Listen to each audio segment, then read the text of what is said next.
Hi, everybody. Welcome to another episode of The Brofessionals. This is a roving show that bounces back and forth between all the bros' different channels. Tonight it's on mine, and whoever is the host gets to choose the topic. Tonight, we're going to discuss characters that have changed from their original incarnations. Some have been changed for the better, and some for the worse. And I've been planning this show for a few weeks now, and it certainly seems timely with DC's release of information that now Robin, the Robin I drew for so many years, is now bisexual. So it seems like we got a good subject and a lot of stuff we can sink our teeth into. So let's bring some of the bros in. We're short. Art can't make it. And Andy is in MegaCon, so we're two bros short tonight. But I know the rest of these guys will pick up the slack because I know them. They're bros. So first off is that teen sensation, Mr. Billy O'Tucci. Billy O'Tucci. Top of the morning to you, Nolan. Welcome, sir. Welcome. Next we have Aaron the Wraith Lopresti. You know, I should have gone by Aaron Ice Pack Lopresti because that's what I'm wearing on my shoulder right here. Oh, what happened? You hurt your shoulder again, Aaron? It's a little warm. It's a little warm up here in the studio today. My AC's not working, and it's 104 outside, so you can guess. But look at him. He looks as cool as a cucumber. There's not a drop of sweat on the man. Not a drop, not a lick. Right? Nothing. And now we also have the man, the myth, the Fragga himself, Mr. Dan Fragaboom. The youngster. Hey, there he is. This isn't too late for you, is it? Evening, fellas. Evening, fellas. I just had my Geritol. That's our stuff. We take that. Yeah. Hey, man. Hey, yeah. I don't know. I had some Metamucil and everything turned out fine. That appointment go good? It did. My appointment went very well. Thank you for asking. For those who are wondering, I had a urology appointment this week, and to follow up on the 9 stones that they pulled out of me, they basically told me after my test, less salt, more water, less animal protein. And of course, my doctor was so serious. I said, so no eggs, no milk. He said, animal protein. And I said, so nothing from a beast. And he said, that's right. You can have tofu. I said, I don't want tits. And he said, there's whey protein. But basically, I have to cut my meat intake by 2/3. I have to cut my salt intake by a whole lot. And I have to drink a lot of water and no more chocolate. I know, Billy. I watched your show. I was watching last night with your upside down chips. I saw that shit. Bro. I was watching. I know, but you know what I ended up buying because, like, I said to my doctor, but I eat healthy. He's like, tell me what you do. And I said, I stir fry vegetables and, peppers and mushrooms and, there's like no fat, like a tiny bit of oil, but no. And he goes, well, what do you cook them in? I'm like, some soy sauce, he said soy sauce. Stop it right there. And he's like, look at, yeah. So anyway, I got these things called coconut aminos, supposed to be, instead of 660 milligrams of sodium, it's now 90. So that's cutting it down, right? So anyway, enough of that shit. Is it just the 4 of us? I think it's going to be just the 4 of us unless Art pops in later. Billy, how do you feel outnumbered like this? You got all these baldies just crushing on you. These are my bros, man. Yeah, man. Right. I'm gonna shave my head just to fit in. Me and Art.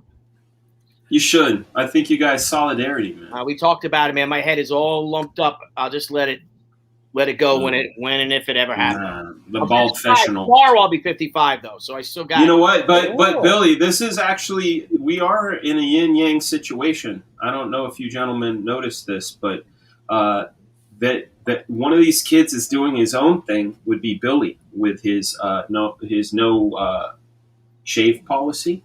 But I am also a kid doing my own thing. I am not wearing the optical advancements. You're taking a stance, is that it? Oh, dang. Yeah. So we're like yin yang. No glasses, glasses, hair, no hair. All right. You know, it's so funny because these, I don't know what you guys, these are I only have readers, and they're 1.5 now. They started going a few years back, but holy what a difference, you know? Really? Look up close. Like I can see fine. I can even see fine here when I, Again, here, but I can't. Yeah. We can. I need them. I need them to watch movies and to drive at night. But yeah.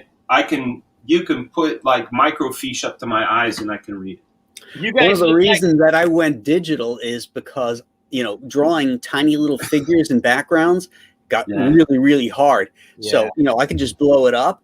So when we were at Terrificon last week or 2 weeks ago, I'm doing sketches. And you're not going to believe this, but I'm doing a sketch on the board, and I went like this. On the paper. Have you ever done it the other way? Because I've gone back and forth where I've erased on my Cintiq or my iPad and I've dusted it off like there was some sort of eraser bit. But when I did the grave back in 2014 on trading cards, this was my secret sauce right here. Is I used a magnifying lens. And I inked looking through the lens. That was my secret. Do any of you guys know a middle-aged comic book artist that doesn't need glasses at this point? I don't think I know anybody. Yeah, I don't know anyone that doesn't have readers at our age. It's brutal on our eyes because we're always looking so close. Yeah, eyes and backs. Yeah, so we become nearsighted, whereas like forest rangers, they become farsighted. Yeah, So that's hey, true. Let's get this show on the road. We'll start with you, Billy, since you were the first one in. All right, let me share a screen. Okay. We're going to talk some crazy stuff. And I've been going back and forth, seeing which one to go. And I got to tell you, I think I found it. So let me just make sure it's the right page. Let me get the good page. Hang on. All right. So it's that one. Let's find it. All right. Okay, I shared it. Oh, I see it now. Okay. For a change. All right. So you're going to make your case. The Saga of Poor Betsy Braddock. Created by Chris Claremont. She was the original. Well, I'll read it. It says this British beauty Elizabeth Betsy Braddock is the older twin sister of Captain Britain. So that means technically, if she's older than Captain Britain, she probably came out of the womb first. But technically, because I have friends who are twins, that means she's the younger one. Because the older twin comes out last. Doesn't whatever. Anyway, she's the older twin sister of Captain Britain, a mutant, former fashion model, and charter pilot. Of course she is. She's a long-standing member of the X-Men, leader of Excalibur, and founder of the reformed Captain Britain Corps. Multiversal alternate versions of herself have been created. Betsy Braddock, aka Psylocke. If you guys know Psylocke, was she's this blonde English babe, and when she first came out in the comic, she made her first appearance in Captain Britain, number 8, Marvel UK publication, December 1976, and she was created by Chris Claremont. She made her U.S. debut just under a decade later, 10 years before she made her appearance in 1986's New Mutants Annual number 2. Well, somewhere along the way, Chris gets the idea, and if you could look here, to let's take Betsy. Is that shown? Good. Let's see if it's. There you go. Oh, escape. I don't know what that. Why that? There you go. Oh, Maron, come on. There we go.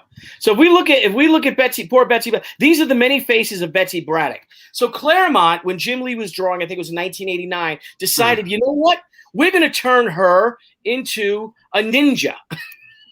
So they took Betsy's body, Betsy's soul, spirit, mind, whatever, and put it into the body of this poor Asian ninja named Quanon. And thus the Psylocke that we all know and many of us love was born. And Jim Lee drew a lot of it. She ended up becoming the leader of the X-Men, went through a ton of stages. I mean, if you guys know Psylocke at all and all the things that happened with the X-Men Adventures and all, she's got an incredibly storied past. Billy, I don't mean to interrupt, but I just remember Cattails. Remember, Cattails, the Jim Lee drawing of her coming out of the water with the cattails. Oh, heck yeah. Oh, yeah, that's right. I'm just saying that's like that's all that's in my head. Yeah, I have that somewhere. I have that post. That was from like the Marvel pinup book, the swimsuit issue. She wasn't coming out of water. She was just she actually, I think she was because she was kneeling down by the cattails, partially in water. Just cattails and boobies, man. Yeah, there you go. So here's what she looked like. Hang on, close this gallery. And I mean, you talk about a character going through changes. Is that how she looked when she first came out? I guess this is her originally. Then she switched to this. Hang on. I remember that in Excalibur. Yeah. Then Jim Lee. So she went from blonde to brunette to then a Japanese ninja. Oh my God, that's horrible looking. Yeah, and then this is with the mutant Kurt, whatever, when she's which House of M, where they were scarred and stuff. And she ended up making it into the film. What's her name played her? Olivia Munn played her. Then she goes through this other spiritual, whatever happens to her here. There she is again down there on the lower bottom. She's a little armored up. Let's see if I can find these pages. Here she is with the Beast. House of M, I guess, I think it's House of M, right? Or a New Mutant. Someone out there correct me. I don't remember. Then I mean, this is one you might know. And I'll just tell some interesting stories here is that I love this character. I love her visually. When I was creating I was like, oh my God, this character's a lot like my character. But I love Archangel as well. That would have been a good one for the show. I don't know if anybody picked Angel. Become Archangel. That's a really good one. But I came up with a pitch with Chris Claremont to Marvel called Ring Fists of the Mandarin or something, and how it was this alternate world or Elseworld or whatever it was. It wasn't a what if, but it's some other universe or whatever, where Psylocke was married to the Mandarin, and Archangel was the defender of the realm, and they end up having this. They fall in love, and they realize how evil the Mandarin is. It was this really great, crazy epic, and like everything else, you end up going through all these stages, and then someone over there says, "Nah, not giving Billy Tucci a book like that." So what are you saying? Are you saying that the original character was better and that they changed? I think you like the change. I like the change. I think for something positive, I like the change. But she ends up going back to being. Let's see what year this sucker ends, and I could just stop it. She rejoins it. She's a hottie, she ends up getting back into her original body. So she's no longer Quanon is no longer Betsy's spirit or soul or brain or whatever is no longer in Quanon. Mm-hmm. It is now back, and Betsy becomes Betsy Braddock again, Psylocke. Let's see here. I can go. That's her original. See her powers. She has a psychic powers. She has a psi knife, if you remember. Mm-hmm. Fragaboom. I do. Now, is all this stuff written by Claremont? No, Claremont pretty much stopped, I think, his run in the early 90s. Okay, so Claremont stopped around right when Jim Lee's X-Men started. Yep, yeah. So Chris stuck around for a little while longer after Jim was on, and then he ended up leaving. Okay. But now she ends up going back. Hang on, let's find this. Where is she? Hang on, with the purple hair. Yeah, I already hate this character. No, it's a good character. But you talk about going through the ringer and changing a character over and over and over and over again. This is it. I'm going to stop sharing this screen. That means the character sucked. No, it's actually she's a very popular character. Uh-huh. But here's the problem. The problem is this is a perfect example of allowing the inmates to run the asylum. It's every writer that comes on says, "Oh, I want to do my own thing with Psylocke," and then some editor says, "Okay," instead of taking the Stan Lee stance or maybe Roy Thomas and saying, "No, this is the character. She stays within these parameters, but you're not just going to reinvent her for your 6-issue miniseries or your 12-issue run and let someone else come in and do the same thing, because there's no continuity and you piss off the fans ultimately." Yeah, I think because you have so many, let's see if this is it, the Betsy Bragnot's Comic Vine. Here, this one. If I could just share this one, see what happens to her. Do we care? Yeah, if you want to. Plus, Betsy Braddock returns. Man, that's a nice Adam Hughes cover. That's a great. It's a Terry Dodson. Terry Dodson. My bad. It's a great cover though, but it really is. I mean, and some of this art's terrific. Chris Bachalo did her, but now here's the poor Quanon girl. And Betsy Braddock is now Betsy Braddock again. Now, what happened to Quanon this whole time? Now, Quanon, though, I guess Quanon returns because I gotta be honest with you, I really don't care at this point. No, but she's a victim, though. She's a victim. Yes, she's an unwilling. This poor Quanon, what they did to her. My God, she was just your ordinary. I think she was just an ordinary ninja, doing her job. That's like an oxymoron, dude. That's like jumbo shrimp. Ordinary ninja. I like the initial change from Betsy Braddock. I thought that was a cool thing what Chris Claremont did. I thought Jim Lee's artwork was fantastic. She became the leader of the X-Men. She became one of the most popular characters. Again, make it into the film with Olivia Munn playing her, and then they just went completely apeshit. And I think there was a little bit of a transracial, transnational, what's the word when you appropriation? Appropriation is appropriation. Oh, man. I gotta say, Billy, fantasy, huh? I think about the Brofessionals a lot because you guys are my homies, and I learn something from all of you guys all the time. And one of the things I used as an example in a discussion was reference points, because I know like Graham Nolan would get super gooey over a Boris Karloff Frankenstein, where like for me it does absolutely nothing, right? Right. No, and we're not too far years apart, but it's reference points.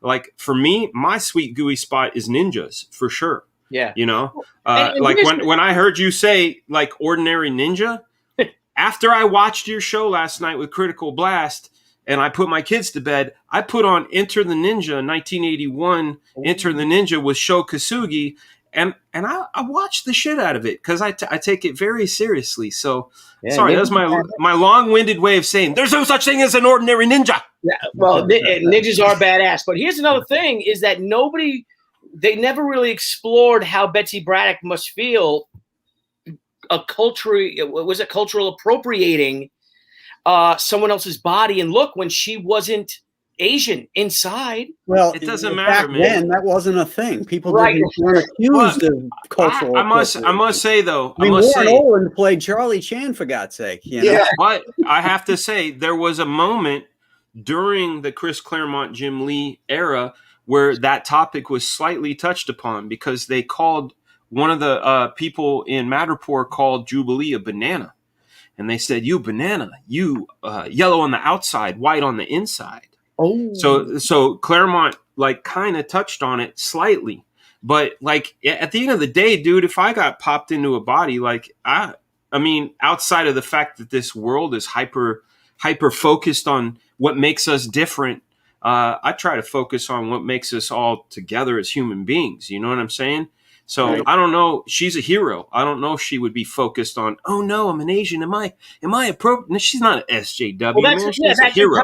That's when comics actually, all they cared about was, doing the hero stuff and everything. That's right. I think the change was appropriate because Claremont made it, right? And he's the guy that introduced the character in the first place, right? Yeah. And then you take a character that, no one cared about Betsy Braddock. No one did. No one cared. And then him and Jim Lee turned her into Psylocke, and suddenly you've got a hit on your hands. Yeah. So I think that was a good move.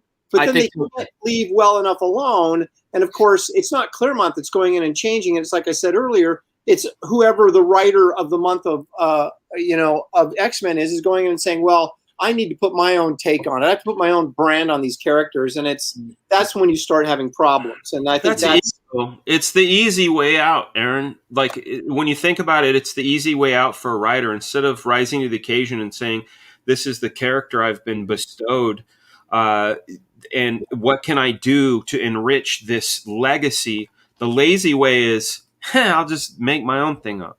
Yeah. Well, this is also well read. Thank you for the $5 super chat. Hail to the kings of CG. And I'll finish with this one thing, is that this is also a lot of these changes that happened with Betsy Braddock when she went back to being from Quanon, from the Psylocke, that the real popular Psylocke, back to the Caucasian Betsy Braddock, while still wearing East Asian clothes. This also came to you from the company whose editor-in-chief, a white guy, pretended to be masqueraded being a Japanese writer. Yeah, Right. Thank you, Rick, for the $4.99 super chat. Hail Professionals. Hey, what's up, Rick? And I got to say, what's up to the chat? A lot of really awesome folks in there. I see Late Kick and Death Metal Hero, Heroinberg. A lot of really fantastic man, we got folks. to meet Heroinberg, bro. Did you really? We met the legendary Heroinberg in Connecticut. That man, I'm doing a show on Sunday in Atlanta, and a couple people from chats and Twitter are going to come down. I'm excited about that. Like, it's awesome. They have to introduce themselves with their handles, right? You know, right. Hey, man, what's up? Tom, right, hey. Did he introduce himself to you, Graham? Did you meet Heroinberg? I don't think so. You did meet Heroinberg, but he was so secretive about it, about being Heroinberg, being there. Yeah. He was just skirting the edges, man. He was there. He was hanging out the whole time. All right. That's cool. That's cool. One of these days, a hand is going to come across ours, and it's going to be cold and clammy, and he's going to reek of booze, and he's going to go, and you're going to look up, and you're like, who the fuck are you? And he's like, I'm Cecil. Oh, he'll have a mask on. Clammy. Right. Yeah. Okay, Aaron, you're up. What do you got? Okay, well, I'm going to take maybe the most non-controversial and obvious choice, but one that I think people have been discussing for years and can never agree on. So let's start off with this, if you want to share that there. Okay, I'm going to go with The Amazing Spider-Man because this character was my favorite character growing up, as well as it was with many people. Now, this is Ditko, and I wasn't a big Ditko reader, right? I didn't really start discovering him until Ross Andrew, and then kind of in retrospect, John Romita, who is my favorite. Okay, so let's take a look at the problem here, and then visually, I'm going to share one other thing, and then I'll jump right in here and address the problem directly, which is, dude, look at all those toys. Oh my god, look at all those Spidey toys. Look at all those Spidey toys. And then, real quick, if I can, check out. No, you can't. Let Aaron finish. Check out my Magritte painting right there. Look at the sky. Is that like very Magritte? That's beautiful. That oval. Yeah, it's very your door. No, look at the sky. See, it's very Maxwell Parrish, that ultramarine. Isn't that cool? I really can't see it. Sorry. Oh, all right. Whatever. There's a light. You have a fan on too? Yeah, does that bother you? No. I thought it was. I thought we were in the light in the. No, it's my door. It's outside. Yeah. I thought we were looking out your window. You are. It's a door. It's I have a balcony on my outside my studio. So that's a window. That's a window to go outside. Yeah. That's a window on a door. See. So it's not the. So it's not the painting. It's a joke. Yeah, no. Wow. Fuck, man. Sorry. Aaron. All right. So Graham, share this next image here. Okay. Okay. So this is Romita, and here's where the problem lies. When Spider-Man was first created by Ditko and Stan Lee, Peter Parker was this ultra nerd, right? And I think that's why everybody sort of kind of identified with him. He was kind of the loser in high school. He finally got some powers, but it helped him be a superhero, but he really couldn't tell anybody. It didn't help him be a cool guy, right? So he was struggling with that. And that, I think, was what made the character initially very attractive to so many people. But then Romita comes along and more of a romantic type artist, right? And they changed the storyline a little bit. And pretty soon, Peter's got two chicks on the hook, both of them ultra babes, in Gwen Stacy and then Mary Jane. And as we evolve through this, actually, this is more about Peter Parker than it is Spider-Man. And so then as we move forward, of course, the tragedy of Gwen Stacy dying, but then he ultimately ends up with a supermodel, Mary Jane Watson, and marries her. So he goes from ultra geek that we can all relate to pretty swinging dude who marries a supermodel that none of us can relate to. Now, granted, he's such a figure in pop culture that his popularity is not going to wane because of this. But I've heard this argument going on for years that Spider-Man was great because of all the fallible, the issues he had with his personality and not very popular and had to deal with all this stuff. And then they just slowly changed him into kind of this hunky guy who gets hot chicks. And So I'm not sure that I was okay when at this stage, the Romita stage, or the Ross Andrews stage, when he was still, they were dating and still sort of having some relationship problems. I was always a big Gwen Stacy fan. But in the McFarlane years, which was, I guess, David Michelini, wrote those, where Mary Jane becomes a supermodel and they get married. And that's when I started losing touch with Peter Parker and Spider-Man. It was something I could no longer relate to. Not that my wife isn't beautiful, but, and I thought all the characteristics that made Peter Parker so widespread, had given him such widespread appeal, that sort of got narrowed down so much. So now you get in a situation where, what do we do? How do we make him have problems? Oh, now they got to get divorced, or they got to do this, or somebody cheats on somebody, and bring in the black cat, and then he becomes immoral. You know what I mean? Because he's fooling around on Mary Jane, or thinking about fooling around, or maybe she's fooling around on him. And to be honest with you, I haven't read Spider-Man in 20 years, but it was at that point in the 90s when McFarlane took over, or Michelini took over with McFarlane, where, they made Mary Jane the supermodel and everything that sort of, I just kind of dropped out. I think it was a slow progression by aging Peter Parker. The first step was when he left high school, and then he went into college, and that was okay because he's still a young guy, all that kind of stuff. But they really jumped the shark, and this happens with a lot of characters. They did it with Superman too. Is you marry the character off, and you've jumped the shark. Yep. You've changed the whole concept of what the character was about by adding that dynamic, and it's okay to do that with Reed Richards and Sue Storm early on in the series, right? But you don't do it 40 years later. You've got everything set up at that point. Now, do you think this is what's driving this in this particular case? Is this we just got to do something different for the sake of doing something different, or do the fans get tired of the status quo of Peter Parker? And I got to feel let's do something different for the sake of doing something different. And sometimes you dig yourself a hole so deep you can't get out of it. You can't get out of it, yeah. Perfect example is the television show Lost, right? We all started watching that thinking, oh, this is so cool, and they just kept adding more and more to it, to the point where you started feeling they're never going to be able to explain their way out of this, which they couldn't.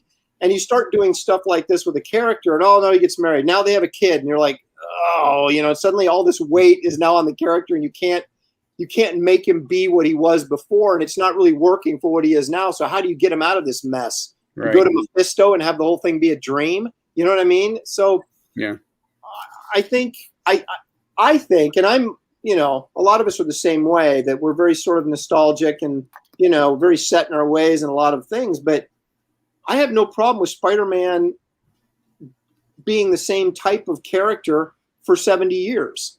You can bring in new adventures and new props, new romances and all that kind of stuff, but you don't have to marry him. You don't have to give him a kid. You don't have to put him in this situation where he no longer can be Spider-Man.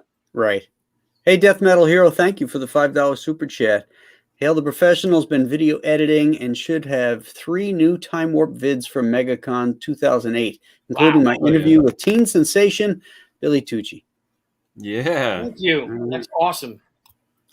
See, John Norton says the audience ages. We wanted Peter Parker to grow with us. Yeah, but then the problem with that, John, is that now you're not allowing the next generation to come up and experience Peter Parker. Right. As that goofy, high school kid, that high school nerd. And then what happens? You keep aging him. What now? We got 40-year-old Peter Parker, who's losing his hair and has bills, mortgages, and his kid's going off to college. He's got to worry about that tuition. That just sounds horrible. We just want to see Peter Parker as this nerdy kid, which we all were at one time. I don't care if you're The Rock or you're Billy Tucci. You were a nerdy kid at one point in your life. I wish. And that's what made Spider-Man so interesting to me, was that I could relate to him, at that age. Not so much now, but I can still read those old stories and enjoy them, and it takes me back to those days. Right. What do you guys think if, say, the Amazing Spider-Man was the one that stayed the same, and then when you have the Web of Spider-Man, if they had gone that route, the Web of Spider-Man is almost the one that ages appropriately with time. You mean same character, like two different timelines? Yeah, they keep the one and he could be like Archie, you know. Say you take the one title, right? Let's say, like I said, it's the Amazing Spider-Man, right? And you keep that one, and that's the one that stays him being like Archie age. He's in high school, you know, and he's just going through all the things. He's nerdy. He's got the pimples. You could do a whole new reboot with the whole retelling of the first story, and then you have your other one, which is your, like, say, Web of Spider-Man. And that story is done. I mean, how many Spider-Man titles are they? And they're all the same universe, right? I mean, they're all pretty much the same because he's such a popular character. I think what might have been kind of cool is if you keep one to keep the Spider-Man before Mary Jane walks through that door, you know, and you keep it that same time like Archie. And then your other one of the other titles, I don't even know how many they are. Astonishing. I don't even know what the hell they have. Right. Say like the Web of Spider-Man is the one that just now he meets Mary Jane, you know, the whole Gwen Stacy storyline, you know, all that sort of thing. You know, would you guys have preferred that if they had done something like that? Oh, they would have to have set up an entirely different, you know, publishing line for that kind of stuff, you know, Right. just like they did with the Miles Morales type thing, you know, the Ultimates or whatever. That just wasn't even, you know, a thing back then. Right. But, you know, I just think aging the characters isn't a good idea. I think you just got to concentrate on writing better stories and give them more interesting things to deal with. But, you know, the concept of the characters, say Mickey Mouse hasn't changed. You know, they don't age up Mickey Mouse. They did. They did, though. Remember when Mickey Mouse first started, remember he was they gave him different clothes. After Fantasia, they give him white eyes. Yeah, and they give him whites in his eyeballs. But remember, he became the figurehead of Disney. He became the chairman of the board, if you will. And Donald Duck then got all of the mischievous early Mickey Mouse stuff from playing great. Right. What was that? Oh, is that your daughter? Yeah, it's bedtime. She's saying bye. Do you say night-night to those guys? Night, honey. Night-night, baby. Oh, boy. So, Sleep good, baby. but yeah, so Mickey hasn't changed since the 40s, but he still is now, you know, he's the straight man to Donald Duck's. Right. Amsterdam brought up a really good point. And something that I think Chuck Dixon said, I remember him saying back at when I was at CrossGen with him, was that, and it's part of the problem, is how the comic book audience has changed, right? So you've got the creators used to come in and they had, I don't know if they necessarily had respect for the characters. I mean, it was the editorial staff that was supposed to maintain control of the characters, right? The brand. And the creators would come in and try and do stuff, and the editors would go, you know, no, you can do this, but you can't do that kind of thing. And they kept the brand, right? But I remember Chuck saying something like, all these guys who were fans have now grown up and become comic book artists, and they want the, kind of like your man in the chat here said earlier, they want the characters to age with them. Right.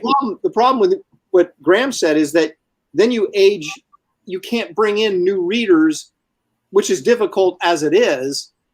Now, all you're doing is placating that group that has been there for, 40 years or whatever and hasn't left, which is a very small number in the big scope of population, right? Yeah. And you're not bringing in new readers, which, it's challenging enough to get new readers with all the competition. But when you start making the character something different that is unrelatable to a young kid coming up, then he's going to have no interest in it, because you're focusing on, well, my audience is now 40 or 50 years old, so they want a 40 or 50-year-old Spider-Man or Batman or whatever. Yeah. And that's the problem, and that's what you were getting at, Graham. Yeah. I don't think that the characters need to age. I think readers will turn over, and that they move on to other things that are more age appropriate. Right. And that way, the character stays the same.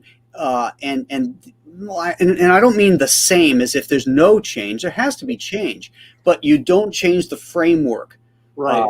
So that's the hard what part. Made the character great in the first place, and you want new generations to discover. That's the hard part. That's the hard part, though. Like, I remember, I broke into comics right around the image boom or the speculator boom, and things got big, and then there was a fall off. And what we used to discuss about like the change and want and need for comic books was take a year like 1990, and you look at that it was McFarlane, Jim Lee, Liefeld, Dale Keown, Frank Miller, John Byrne, Walt Simonson, like these guys, Art Adams, they were all out on the stands at that time. 90 was a sweet spot for like quality. Now, when it came to getting let's just take Wolverine, for example. When it came to getting your Wolverine fix, the place you would go to get the most visceral version of Wolverine was the comic book. You either got a Frank Miller, a Barry Smith, or a Jim Lee version of Wolverine, and they were badass. When we got a cartoon, it was like, it's okay. Why is he talking Australian? When we got a video game, it was okay. He was a scrapper and whatever, but like the comic was the sweet place to get it. It was the top of the totem pole. But eventually, with video games and movies and things, the coolest version of these characters started shift. Like for some people, their favorite version of Spider-Man is the video game. For some people, it's the movie.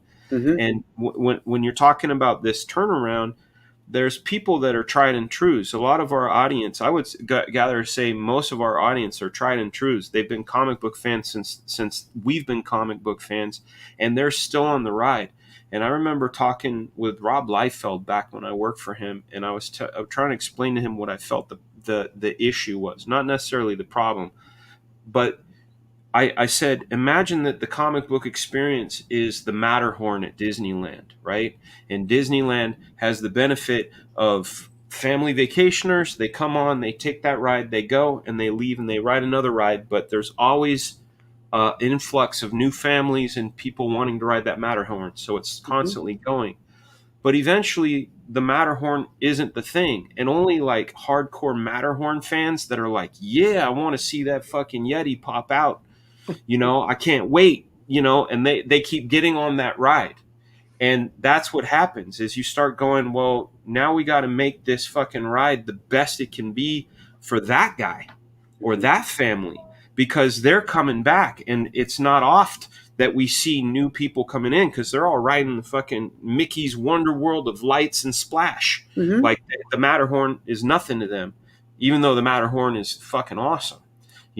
And that's ultimately what happened to the industry as a whole is they said, who is our audience, and we get all these crazy SJWs going, we need a new audience. And they're trying to do all these crazy fucking things that are just alienating, and it's alienating to the people that love, in my case with a metaphor, the Matterhorn. They're crazy about, we love the fucking Matterhorn and we love everything about that Yeti. And cool, make the Yeti better, make it scarier. That's great. Let's like keep going. But this is what I'm here for, right? And if it gets so excellent, we spread the word and get more people to get back on the ride. That's the solution. It's not changing the thing; it's making it better. And that's right. I think that's. Well, Stan had a policy, and he used to call it the illusion of change. Sure. And that was a great approach to certainly in publishing characters that we want to keep around and have new readers come into, is that you make the readers think that there's change. Yeah. Nothing is that permanent, nothing is that permanent that's going to change the basic structure of what made that thing great in the first place. Sure. Have you heard of there's a design principle? I'm sure Billy's heard of it. It's I forget who came up with it, but it's an acronym called Maya, right? If you want people to accept any sort of change in design or anything, it's called Maya. It's an acronym for most advanced yet acceptable, right? Like if someone handed you something as crazy as an iPhone in like 1985, it might be too much. You know what I mean? And like crazy. So there's the idea of gradual change as well, which can be good. It could also be bad. It's like the frog in the water that gets the auto industry does that. right? Yeah, You see exactly. great concept designs where the designers do the sweeping, and they're like, "Those cars look so cool," and the suits like, and we never see him. yeah, let's Cecil, slow it down. Cecil's in the house. What up, Was just, Is he? yeah, he's there. What's up, Cecil? Well, Charlie's here too. Yeah, what's Hello, up, Charlie? Charlie. So, hey, Charlie's. I wonder if, as creators, if we missed the Where is boat Cecil? I on don't see this. Cecil. Oh, there he is. If Check out the big brain on Dan. I can't help it, man. I got a big hat size. His ears must have been burning. Yeah, They did he this- heard it. this to a certain degree, but don't you think though that if you kept, let's say, your core group, your Iron Man's or Thor's or whatever, Fantastic Four, Spider-Man, sort of in that same framework, and saying, okay, well, we want more adult content. Isn't that the opportunity, kind of like what Image did, is to bring in new characters that fit that mold without destroying the old characters and trying to change them in to fit that mold, which is, we're going to be talking about Tim Drake and other characters in a little bit, I'm sure. But Yeah. That's the same argument, right? It's like, why are we taking established norms that people like and accept and are comfortable with and changing those when you have an opportunity to say, if you really believe that there's another audience out there that wants more violence, so take the Punisher and make him more violent because that's what he was anyway, or Wolverine. He's already leaning in that direction, take him a little bit farther. But let's not take Spider-Man and Fantastic Four and do the same thing to those because, that's the trendy feel right now. It's like it seems like that's Let's dovetail on that, Aaron, a little bit because I think one of the choices that Dan chose was Robin, correct? That's going to be my number 2. It's funny he brought up Punisher too because my number 1 choice is Punisher. Do you want to And then- dovetail into Punisher then? We can, but I want to address what he's saying because it's a really good point. I remember one time I used to work for Diamond. I don't know if you guys know that. I worked I for did not Diamond. know that. I did not. Yeah, I was a warehouse boy. I used to put comics in the retailers' boxes and stuff. I was there when Wizard 1 shipped. I was there when Jim Lee's X-Men 1 shipped. That was a fucking day, man. That was a very difficult day. Usually we got 2 avians, which were shipments from the airport, these things called avians. The day X-Men came out, it was 8 avians. And it was, 6 of them were X-Men. That was a crazy fucking day. But it was Hayward. It was the Hayward Distribution Center. It did all the San Francisco, Oakland Bay Area. So my buddy Fred, great guy, one of my best friends of all time. He's like my mom's age, like a mentor type. Dude, everybody loves Fred. Yeah, Fred's awesome. Phred, Fred Jackson, my man for life. I was reading an issue of McFarlane's Spider-Man. It was Scorpion was in it, and Spider-Man was delivering a pizza and like all this whatever business. But I remember thinking, dude, this is so good. Right, like we're on our way, and he's driving, and we're listening to Quincy Jones, Back on the Block. Nice. I remember it, and he said. He goes, man, it's good to see someone get excited. I go, don't you? And he said, nah, man, that's just a retread. And I said, what do you mean? And he's like, well, he goes, what's happening? And I said, it's the Scorpion and this, that, and the other. And he goes, well, that happened in the 80s, in the early 80s. That happened in the 70s, and that happened in the 60s multiple times. It's like literally, like Graham was saying, the illusion of change. And I said, yeah, but they didn't do it like this. Because I was a Ditko fan, and I love Ditko, but there was something about the McFarlane stuff for me that was very exciting and new. It was a representation of core story in a new and exciting way. Right. And that's where I feel like that's where the responsibility lays. It's not like I like what Aaron had to say about like, okay, if you want to have a reader that continues and goes on, like, because Fred was jaded, and that's where we're at, right? We're jaded. Like I've seen that 50 fucking times. Why do I need to see that again?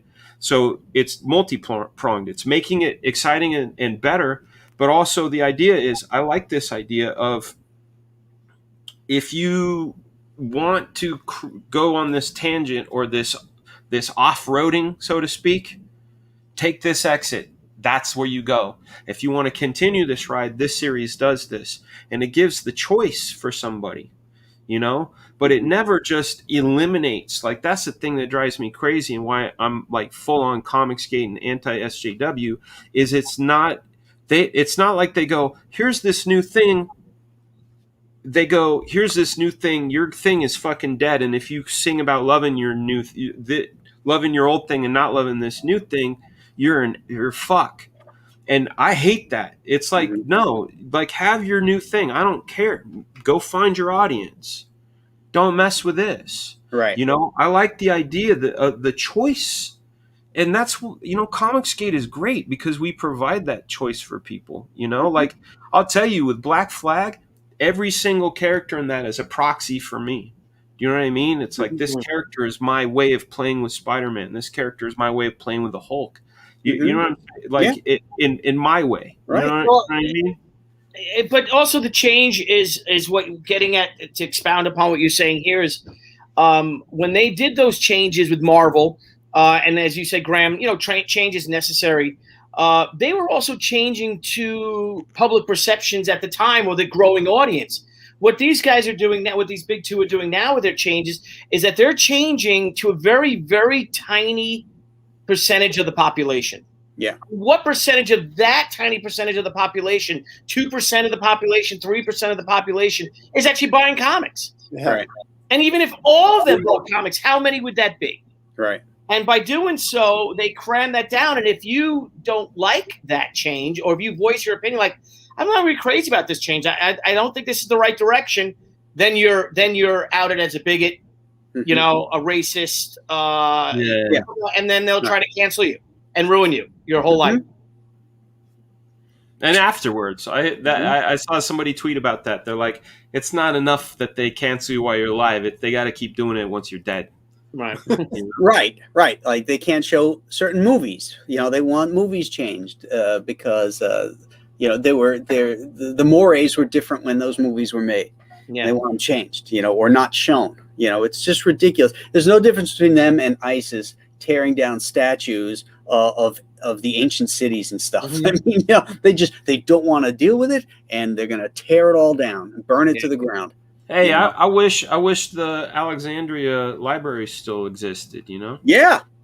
You Imagine know, that. they say that put human civilization back 1,000 years. I believe it. With the information that was in that library. Yep. Yeah. All right, Dan, Aaron. are you going to jump sorry, on it wasn't Aaron.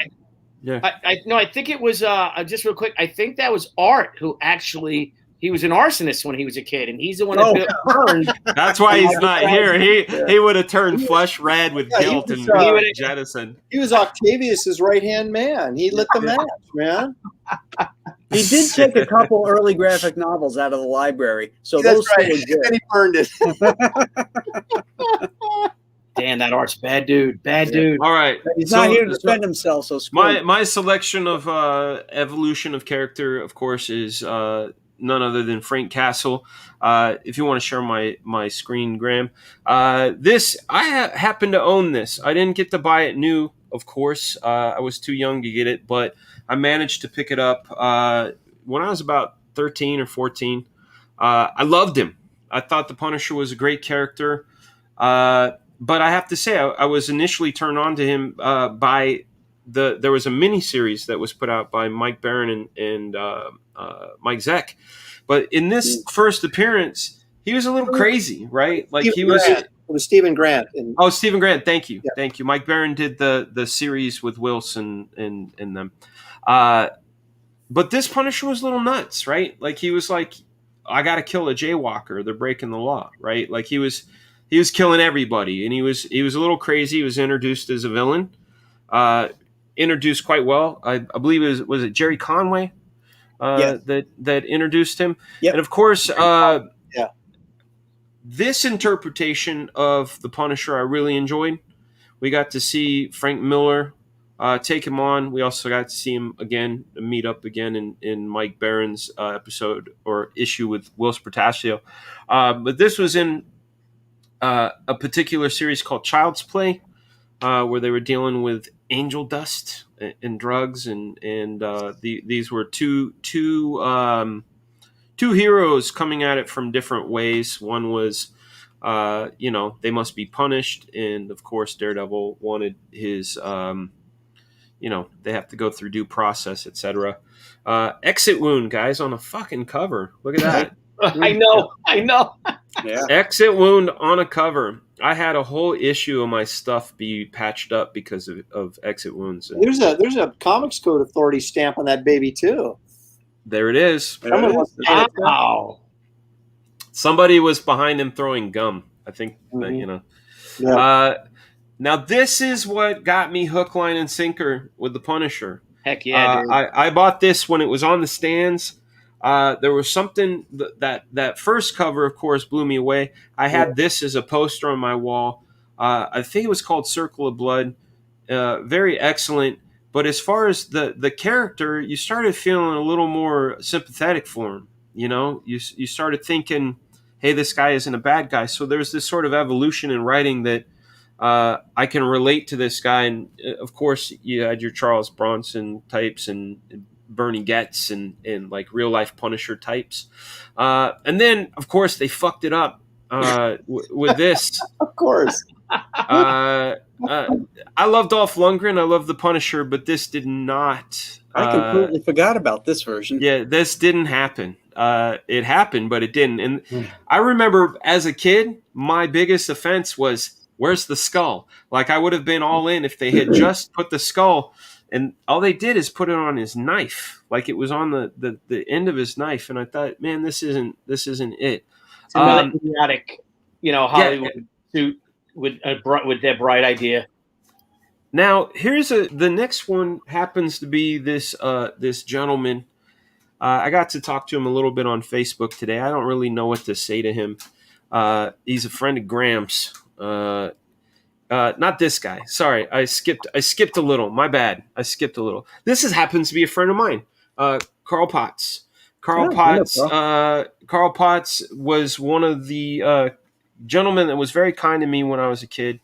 Very rascally, annoying teenager. My friend Fred, the one that I mentioned earlier, he and Carl went to silk screening school together. And when Fred and I put a fanzine together, he said, I got this buddy that I went to school with. Maybe he'll do a thing. And he happened to be the editor of, Punisher War Journal.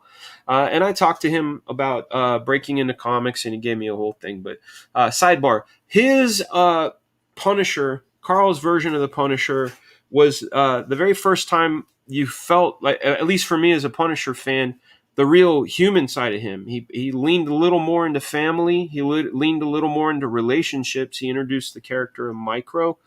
And it was, you kind of understood the Punisher more and felt a little, I don't know, they fleshed the character out. Now, this is the one I wanted to talk about. This, hands down, bar none, my favorite Punisher storyline, Punisher Warzone 1 through 8 by your pal Chuck Dixon. Again, he sent me a Facebook. Right? Yeah, well, it's a fucking fantastic job by Ramita too. Yeah. But he told, like, I guess he sent out a whole thing about he's got a new novel out, and I was like, hi, like Chuck Dixon sent me a message. Like, there's certain guys like this. I hold this in such high esteem on every level. The Williamson inks, the Johnny pencils, but this story. And I remember there was this one scene that had me sold so hardcore, and it was the littlest detail.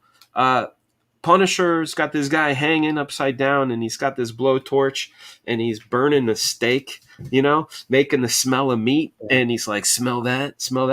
And he's like, I'm going to fucking blowtorch you, dude. And he holds a popsicle to the dude's back, right? And he's blowtorching the meat, and he's like, that's your flesh burning, And he's like, yeah. I was like, he's like, first it'll feel this way and that way. And I'm like, God damn, this is like so good. Brilliant.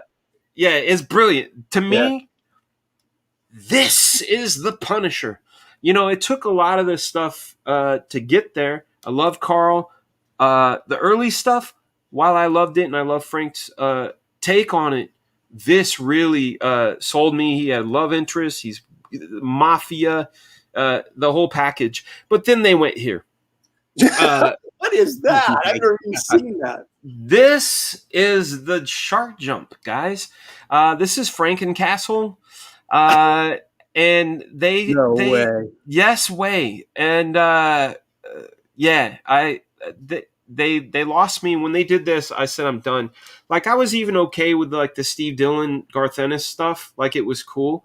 But nothing's topping Dixon JR for me. Mm-hmm. And I'm a huge Mike Zeck fan. Artistically, I'm a big Zeck fan. But that Chuck Dixon JR 8 issues is the encapsulation. But yeah, they done ruined the character. You know who doesn't get any love for his contribution to the character is Denny O'Neil. When Denny wrote the Spider-Man annual that with Dr. Octopus that had the Punisher in it, he really set the groundwork for what Frank Miller did with the character later. There's a sequence at the end of that where the Punisher he gets arrested. He gets arrested, and the police take him away because he wasn't going to shoot Spider-Man, I think is what it was. So he ends up putting his gun down, and the cops get him.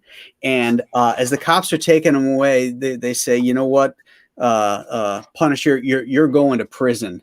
And then Punisher goes, you know, the good thing about prison, there's lots of criminals there. And he looks at the reader, and he's got this real kind of like real badass looking look. And he goes, yeah, there's a lot of criminals there. It's so freaking awesome. You know, Denny wrote that sequence. Oh, dude, I didn't even know about that. Please send me that issue, because that explains so much. Because when you see him in Miller's, he's in jail, and when he's in the Zeck Stephen Grant stuff, he's in jail. Yeah, that's amazing. Spider-Man I need annual, it. Is that the annual where Spider-Man's hung up on the fence and the barbed wire? Frank Miller drew it, but Denny O'Neil wrote it. Is that the one? Is that the cover? No. The cover's the Dr. Octopus cover. Okay. Huh. That's awesome. Yeah. I love that. I'll find it for you, Dan. Please do. I mean, you reminded me of one of my favorite comics as a kid. I don't even remember the issue, but you remember that character Fool Killer? Oh yeah. The one where the bit where the guy goes, "You want to kill Spider-Man? You'd have to be a fool to kill Spider-Man." He goes, "You know what? You're right." Killed himself. He killed himself. Oh, it's so good. Yeah. I had like the first 2-3 issues. Was it? Is that what? Remember? Was it? I don't even remember how the hell it ended. Was that how it ended? And that was it for Fool Killer? No. It was a Spider-Man issue, or like because there was the Fool Killer books that he had his own miniseries. Yeah, crazy. Yeah, just like this sounds. I'll buy this. Graham, what is yours? I am going to take one of the characters that I think is the most maligned because of his change. And that character is the Silver Surfer. Whoa. Unexpected. All right, I want to hear this. Unexpected. Yeah. The Silver Surfer, this is how we first greeted by the Silver Surfer. This is in Fantastic Four 48. And we talk about him, zipping through the galaxies. And here's some Skrull. And they're looking through their radar things and all that kind of stuff. And this guy orders the entire Skrull solar system blacked out at once because the Silver Surfer is there. The Silver Surfer must not stop here. With all our power, my lord, with all our weapons and our armaments, blah, blah, why do you fear the Silver Surfer? He says, you fool, do you not study your cosmic history? Wherever he appears, it is certain that Galactus cannot be far behind. So we've set up the Silver Surfer as a real badass here, okay? So the concept of the Silver Surfer is completely Kirby. When they discussed this idea of having the Fantastic Four fight, quote unquote, God, Jack went home and plotted the whole thing out. And when the pages came in, there was this character on a surfboard flying through the galaxy, and Stan's like, who is this? And Jack said, this is the Silver Surfer. I felt that the Galactus, that this godlike character needed a herald. So the Surfer is a complete construct of Jack Kirby. And there's no Stan, but Stan loved it so much he co-opted the character, right. And so A couple years later, in 1968, when they expanded the publishing line, they came up with Silver Surfer #1, and they did not hire Jack to do it. Stan did it, and they hired John Buscema to draw it. Now, John is great, of course, a great draftsman, all that. But what Stan did with the character is he created this 1950s sci-fi world. You know, like this guy, he looks like Jor-El, you know, walking around his planet. He's driving his car. Here he is. He's on an escalator. There's guys and girls, you know, hanging out. This could be a mall someplace, right? Then we meet Galactus, and so this character Norrin Radd in Stan's origin sacrifices himself because he realizes Galactus is going to destroy his planet. So he says, you know, he makes a deal with him. I'll be your herald if you'll spare my planet. So Galactus uses the power cosmic and wraps this guy up in the silver, whatever it is. And then we are treated to 17 issues of the Surfer doing this kind of stuff, you know, just moaning and whining. In all the world, there's no place for me. Exiled here upon the planet Earth, I am a stranger amongst strangers, an alien amongst the race of man. Oh, my God. So freaking boring and whiny. Yep. So damn whiny. Now, let's go back and see what Jack had in mind for this character. Jack's character was a being of pure energy. He did not have any understanding of humanity or of people or anything else. And it's very clear in his first appearance here. This one's from Fantastic Four 49, where we actually get to meet the Surfer. And this is Alicia Masters, the blind girlfriend of the Thing. And she's touching him, and he said, I never felt, you know, the face of a man. Man, I am more than a man. I am the Silver Surfer. I'm the Herald of Galactus. And I don't. She says, I don't understand. What does it matter? Understanding cannot alter the ways of destiny. He's so cold and distant because he has no idea of emotions or humanity. But in the Stan version, this guy's living a life on his escalator with his girlfriend and blah, blah, blah. It's the same world that we live in. Nobility, the word has no meaning to me. You do not see, are all earthlings, he's noticing she's blind. Are all earthlings thus afflicted? He doesn't understand blindness. Let's see what else. The earth is but a paltry twinkling dot, you know, a paltry pebble in the vastness of space, you know. Oh, and this is great here. Perhaps you're hungry. Let me give you something to eat while I try to understand what you've been saying. Hungry? Eat? Can it be that you actually consume these foreign morsels? Galactus is right. The mysteries of the universe are truly without limit. So he doesn't even understand the concept of eating and food. Oh, shoot. I had another page here where there's another page where he does consume the food because he says it's much more simpler to convert energy into energy. You know, so they're exploring the concept of energy can't be created nor destroyed, you know, basic physics. And that's how we know that he's actually a part of Galactus, the way that Jack wrote him. And this character is so much more interesting than that. Yeah, I agree. That nonsense, you know, that crappy little origin he gave him. I didn't even know that. But I too am a creature of the cosmos. I too can be unleashed. Forces which can be released can never again be controlled. You know, here he is fighting Galactus for the Earth because somehow Alicia touched him. And at one point he says, you know, when he's looking out, he's never been this close to the life forms because, you know, he's like a guy for Galactus is like, some dude goes out and bags an elk and brings it home for his family to eat. That's not good, bad. It's not evil or anything like that. He's providing sustenance for his family. And the Surfer, that's his job. He goes out and finds planets for Galactus to eat. He doesn't think about the creatures that are on that planet because they're so below him.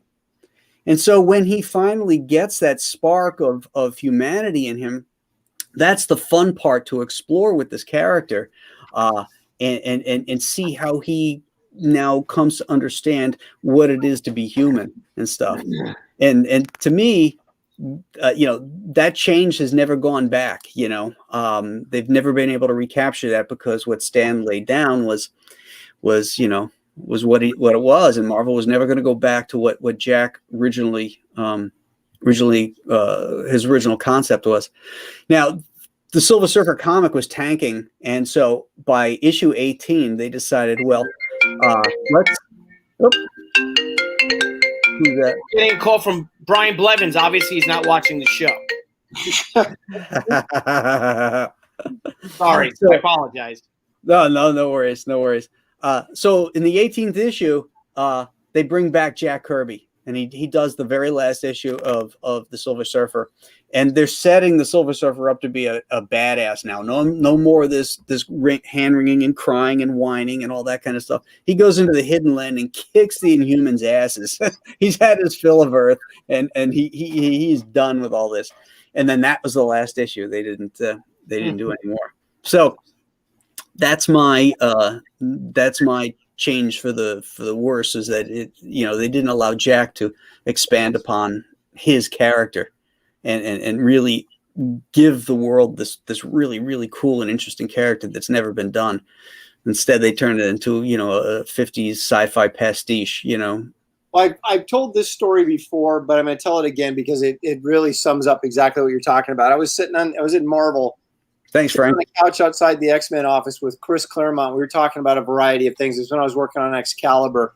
And we started talking about the Silver Surfer. And I brought up this. I said to him, the Silver Surfer is like one of the coolest characters the Marvel's ever had. And yet he can't sustain his own series. Why do you think that is? And at that point, Dan, who was the publisher when Joe Quesada was editor-in-chief?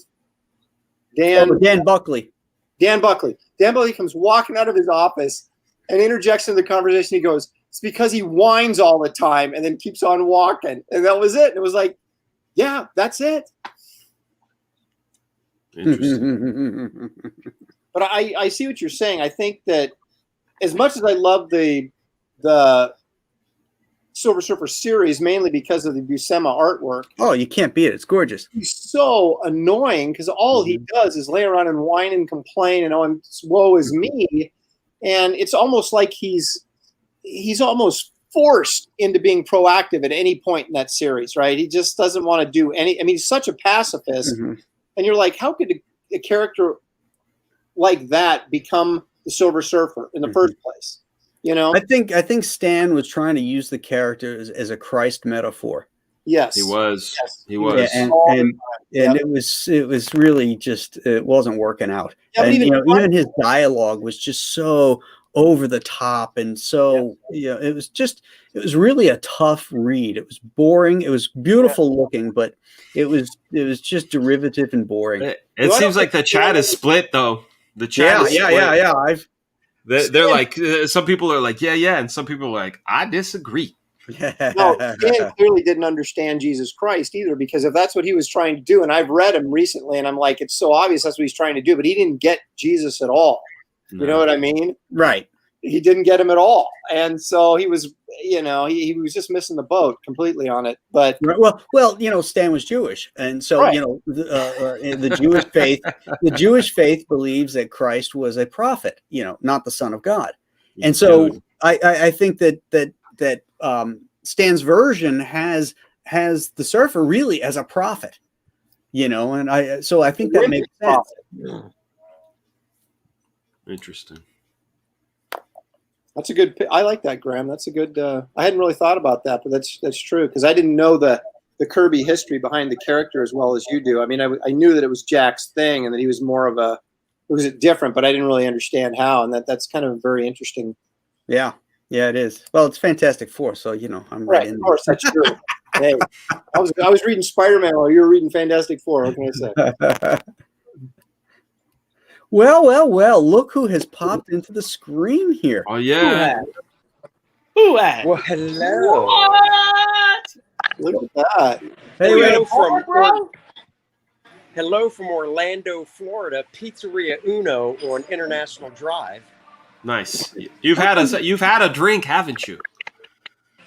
Maybe. That's a hard yes. That's a hard yes. Yeah, my man. So, oh man, I can't see for shit. Hey, I how hate come wearing these? these, but- How oh, come the nice. screen's Dude, black? Damn you it. wouldn't believe how many CG guys, fans, have come up to us.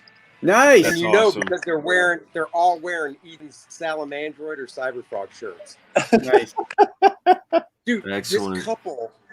this couple, husband, wife, and like 10-year-old kid flew from Washington State because of me and Patrick Parnell to meet the That's CG guys. awesome. That's No cool. kidding. Wow. That is cool. And they back all our stuff, except for Aaron. They don't like Aaron for some reason. I said, well, Well, that's a nice I guy. can understand that. Yeah. That's so Hey, weird. hey, Andy, I'm gonna pop you out and bring you right back in because your screen is black.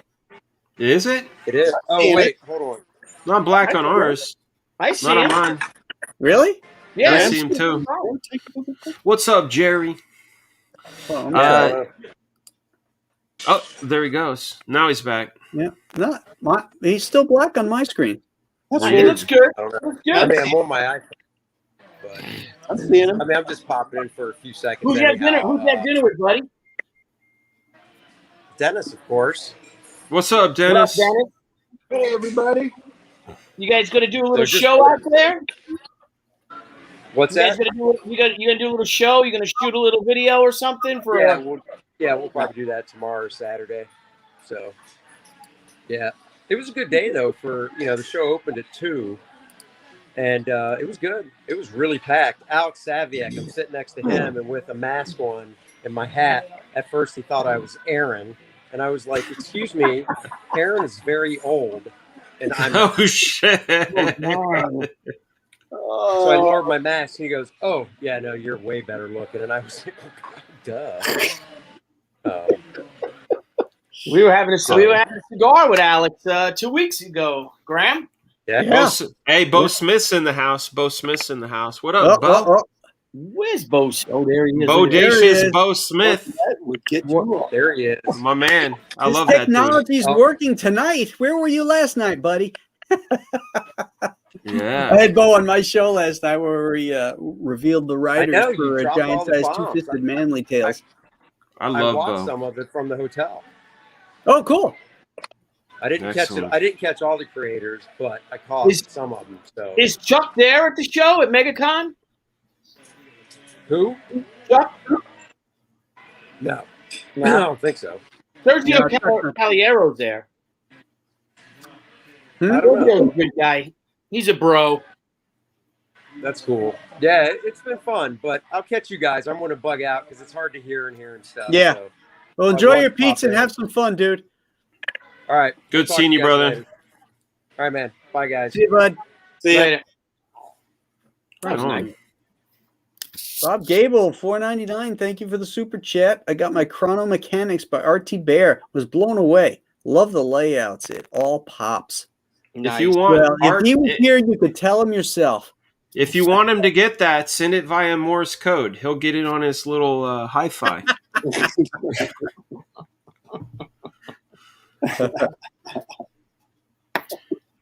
All right, so who's next? Me? You are. Billy. All right, so let's share the screen. Hang on a minute. Bum, bum, bum, bum, bum. Bum, bum, bum, bum, bum. Okay, here we go. Let's start with this.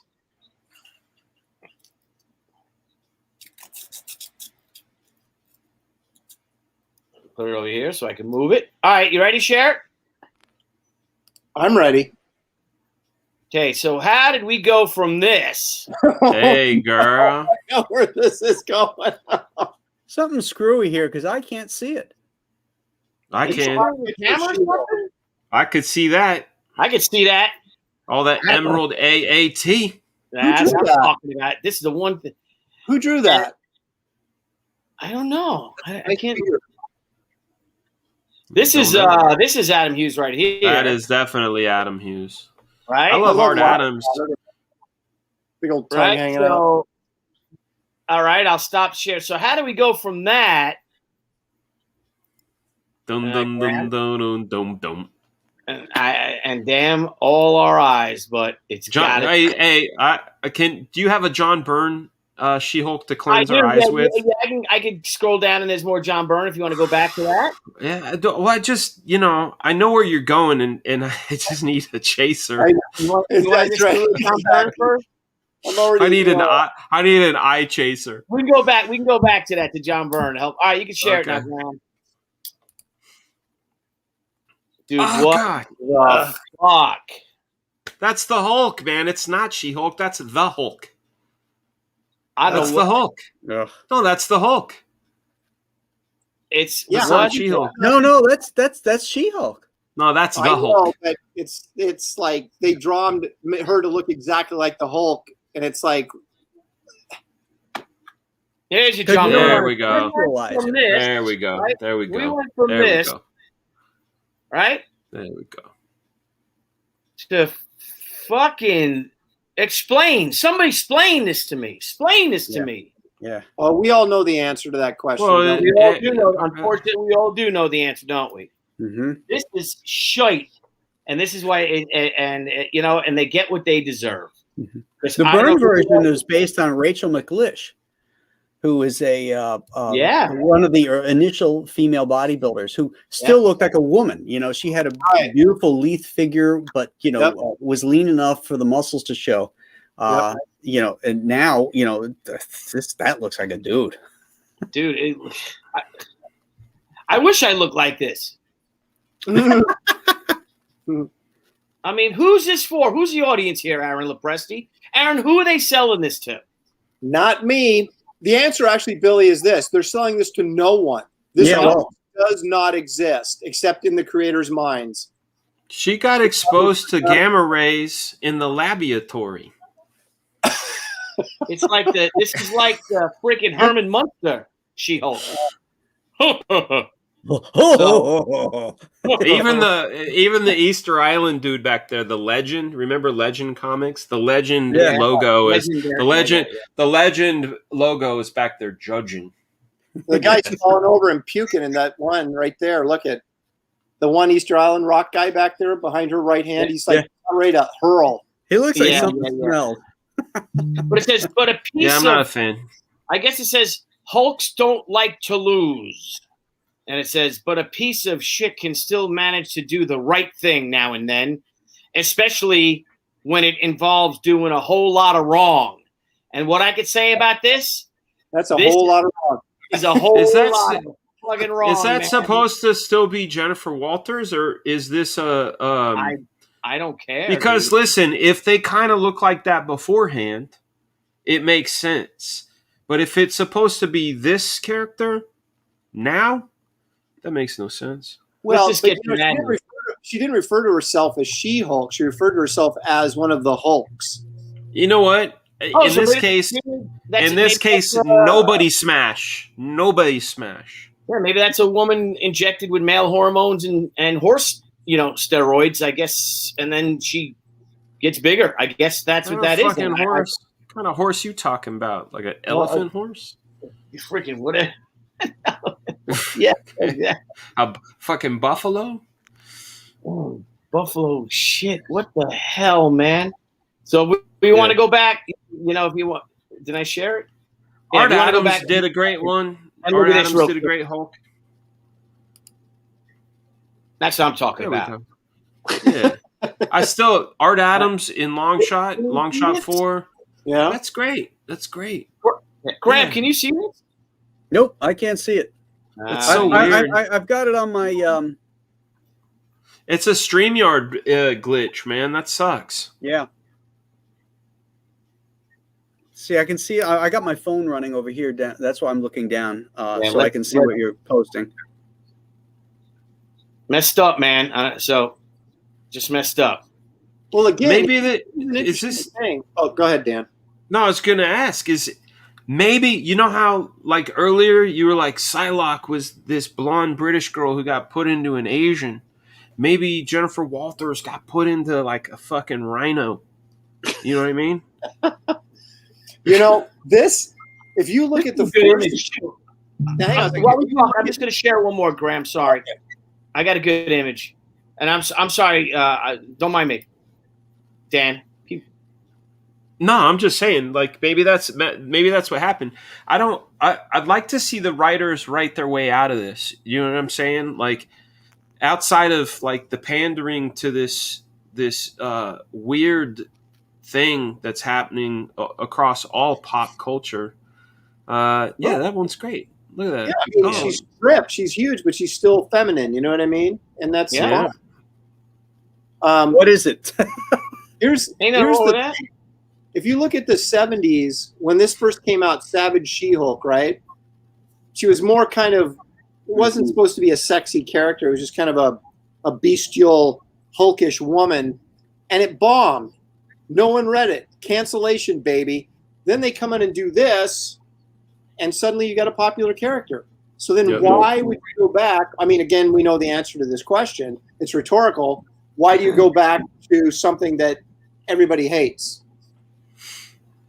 Because that's what they want. They want it. Like it seems like everything is made to hate these days. Well, I think they do it so that they know that people are going to complain, and they want that so they can call them bigots to make themselves relevant. Do you know what I mean? They're going to do something to piss people off, and then when the people are pissed off, then they say, "See, look how intolerant." You know what I mean? Yeah. Well, and the thing is, she's she was a period of time there hypersexualized, and you could argue, I don't want to go that direction because I think that's too, pushing, the boundaries of like pornography or something. But you can still make her attractive without over-sexualizing her and still kind of meet halfway. You know what I mean? And instead of let's make her look like a man, there's no more women. Women and men are exactly the same. So She-Hulk is just another version of Hulk and would look just like the Hulk. And it's like Byrne handled it great. He made her strong. He made her independent. One of the first times you saw characters break the fourth wall pre-Deadpool, like just that. Byrne's handling her was a lot of fun. Who was it that did it before? Not Brubaker. Who was it? Bruner. Was it Frank Bruner? Who did the first She-Hulk stuff? John Buscema. Wrote it. Was it Buscema? Yeah, I don't know who wrote it. Okay.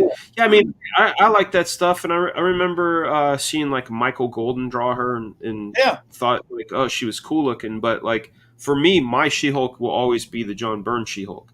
Like Sensational She-Hulk when Bobby Chase was editor and Byrne was doing it, and then he didn't do it, and then he came back and did a whole bunch, and like it was all a dream and all. I love that shit. Well, they took a crap character and came up with a new way to approach her that worked. Mm-hmm. Yeah. And that's and she wasn't a damsel in distress. No, she was like I said, strong, independent, sexy, funny, and went on these badass adventures. So that was great. She teamed up with Howard the Duck in one issue. Well, there you go. Well, that's a weird ass character. Yes. All right. Well, Billy, that now you ruined our day. Thanks very much for that. We ain't done yet. Scrub our eyeballs. Yeah, that's right. Scrub our eyeballs. All right. Well, I'm going to go back and be a little bit more traditional again here. If hopefully, Graham, you can share this. Well, I got no problem sharing. I just got problems seeing. Okay. All right. So, Wrightson Swamp Thing, or I should say Wrightson and Len Wein's Swamp Thing, right? This character was originally conceptualized as a superhero monster, right? He fought Monsters of the Month was the formula for the first 10 issues.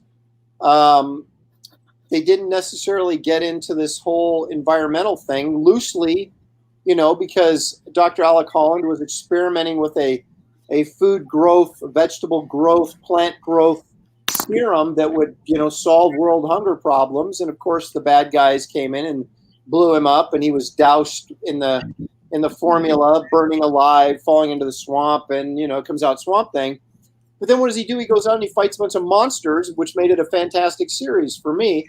And then even when Redondo took over for the last 11 issues, so I think it got to 21 or 22 before it got canceled, it was still Swamp Thing as a superhero monster. Then Alan Moore comes along, and I wonder how much and I'm not going to cap on Alan Moore because he's done some really fantastic stuff, obviously. But I remember opening up that first issue that he did, and it was like there was these humongo captions of prose, right? And I was like, do people like this guy because he's actually a good writer, or because it makes them feel like they're reading a literary piece of work rather than just a comic book they got off the newsstand? And so I could never get into it because it was just like too much. But then he becomes this sort of, and I don't know if Alan Moore did this or when this evolution actually took place, where he becomes this sort of environmentalist elemental. And now I find him just grotesquely boring. And maybe that's just me being a universal monster guy, but I have I've drawn him recently too, and I drew him this way. I got rid of the leafy greens and I went back to the writing version and drew him in a Walmart 100-page giant. And I was really happy with how it turned out, you know? And, but now he's just a mound of walking vegetables, and it's kind of like, and I don't know. It doesn't do anything. I have no interest in this character anymore when it was my favorite character as a kid growing up, because it's become this environmentalist elemental. And I'm not here to cap on environmentalism or anything else like that, but you can take everything to it. When you start making your characters, their sole purpose is a political statement or a socio-political statement, then what have you got? Yeah. So,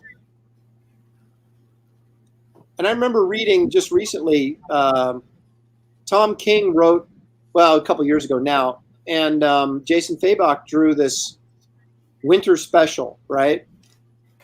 And this is I don't know if this is neither here nor there, but I read the whole thing. The artwork was really good, and it was I had no freaking idea what happened in the story, right? And so I was working with my editor at the time when I was working on Damage. He was the editor of this book, and I emailed him. I said, "Okay, I just read this," and I said, was this little kid in the story supposed to represent the passage of time or seasons or death? I was trying to get some explanation. And he goes, yeah, it's a great thing. He goes, it can mean whatever you want it to mean. And I went, what? What? How is that a story? I mean, it was the most confusing. I'm like, you write a story and you don't even know what it means? All right, I'm off my soapbox, but I was just like, all right. Everyone was like, huh? What? What are you kids saying? What are you kids? What's it mean? It means whatever you think it means. That's why you should pick up my Garbage Man trade paperback, because it's old school Swamp Thing. Oh man! All right, I'm done. I'm going to bed now. Gonna go have some hot chocolate and go to bed. Miserable and ashamed. with your hot chocolate. At least he has something keeping him warm, right? Oh man. Okay, and on that note, we're going to go to Dan, and we're going to talk about a very topical change. Yeah, man. My favorite character is Spider-Man over at Marvel. Love Spider-Man since I can remember, since the mall. Going to the mall in 1978 when they did the mall tours and you could take a picture with Spidey. It was like seeing Santa, except you got to see Spidey. I was dead set on Spider-Man. Of course, they started playing reruns of the 1966 Batman on my TV, and that's when I was introduced to Batman and Robin. Thought Robin was cool. He was kind of, to me, almost like a Spider-Man type over at DC. Teenager. Relatable. He's got Batman and all this stuff. And then that was it. I wasn't even into comics when I first saw Robin. Then I saw him on Super Friends. I know a lot of you guys weren't fans of Super Friends. Saw him on Scooby Doo. Of course. Yeah. And Bruce Lee? What's that? He beat up Bruce Lee. I don't want to hear anybody beating up Bruce Lee. Well, remember that? Remember he was fighting? Remember Robin was fighting Kato? Yes. Okay. Enough of that. In the Adam West show. Yeah. Yeah. Enough of that. Enough of that talk. Something really quick, Dan, before you continue. People are suggesting that I just said that Alan Moore's Swamp Thing wasn't good. I didn't say that. I just said it wasn't for me. I didn't really read it that much. So I just want to clarify. Go ahead. All right.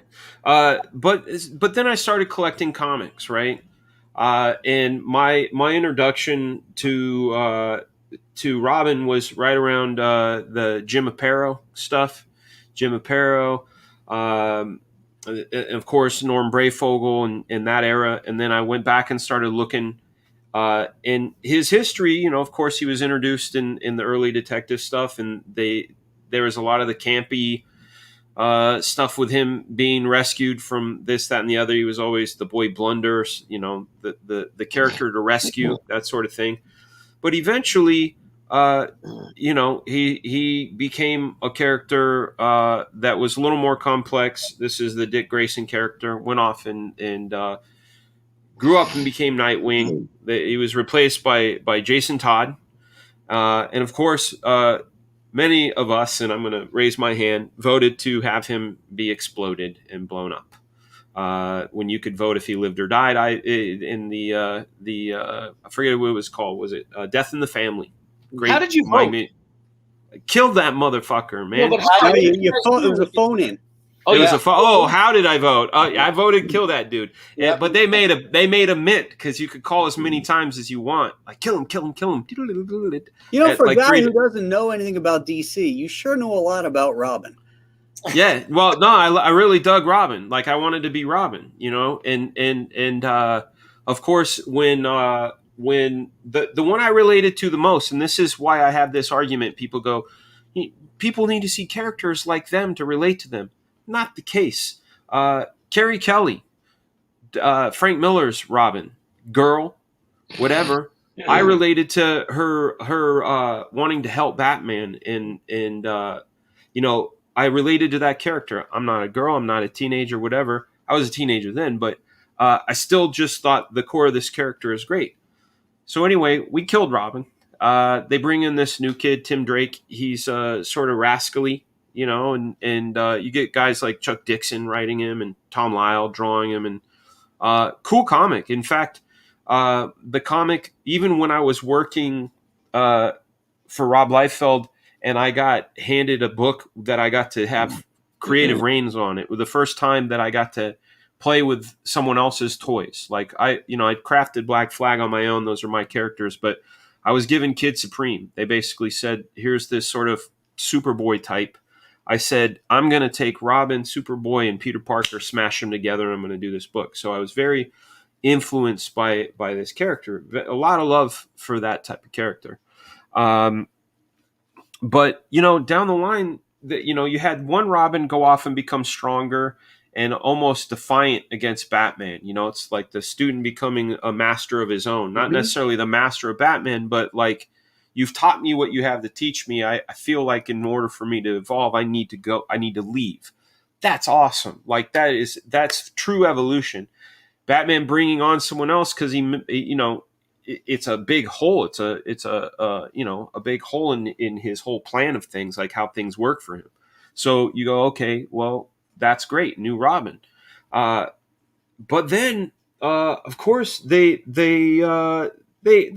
did some evolution as far as like, you know, Sons. I forget what the name is. It was a Jorge Jimenez drawn Sons of something, whatever. Superboy Robin. A lot of fun, bouncy stuff. But now, of course, as we know topically, and this really, like, here's my thing, man. I don't, and it's the argument everybody has. And you hear it all the time, which is, I'm one of those broken record people. I have absolutely no problem with anybody's sexual preference. I don't care. I don't care how you identify. Go do you. Like, as long as you're a good human being, I'm cool with you. You cool with me? I'm cool with you. I don't give a fuck. Like, you know, eyes closed. If you're a great person, you're a great person. That's how I feel. But I also feel like I have this analogy that I bring up in regard, and I always use food, right? Let's say you're a big fan of bacon or spaghetti carbonara, right? It's spaghetti with bacon. It's a meat sauce. It's got bacon in it and all that. And you've been going to this restaurant. This is your favorite dish. You always go in and you go, I want this spaghetti carbonara. And then one day there's these weird tofu strips in your carbonara and no bacon. And you go, hey, excuse me, I ordered bacon carbonara. They go, oh yeah, that's bacon carbonara. I go, but no, that's not bacon. Oh, that's how we do it now. And I go, well, no, like this is a different dish. This has tofu in it. No, that's or spaghetti carbonara. I said, to make a carbonara, it needs to have bacon in it. What do you have against tofu? They say. I got nothing against tofu at all. In fact, like I've ordered tofu dishes and, whatever. Like, but if you want to have a new dish, make a fucking new dish. Don't mess with bacon carbonara. And of course, I get kicked out of the restaurant. I go over and we start a fucking carbonara restaurant and people call us tofu haters, like, and when in fact I don't hate tofu at all. Like I don't, in the slightest. I just don't want you fucking with my carbonara. And this is the case of that, Batman, Robin coming out bisexual was a missing piece of the story. Was it? Was it really? Because you hear people go, he wore the tights, and clearly it's two guys. No, clearly you're fucked up in the head if that's how it works for you. You see tights and two guys and you want to fuck, maybe you're the problem. But, this is the part that was the most offensive to me, was the writer of this story. The writer of this story says, my goal in writing has been and always be to show you just how much God loves you. You are so incredibly loved, important, and seen. Forever grateful to be trusted with Tim Drake and his story, and honored to work with the amazing, talented Belen Ortega and Loke Soon Alex. Great. Sorry, but God had nothing to do with that.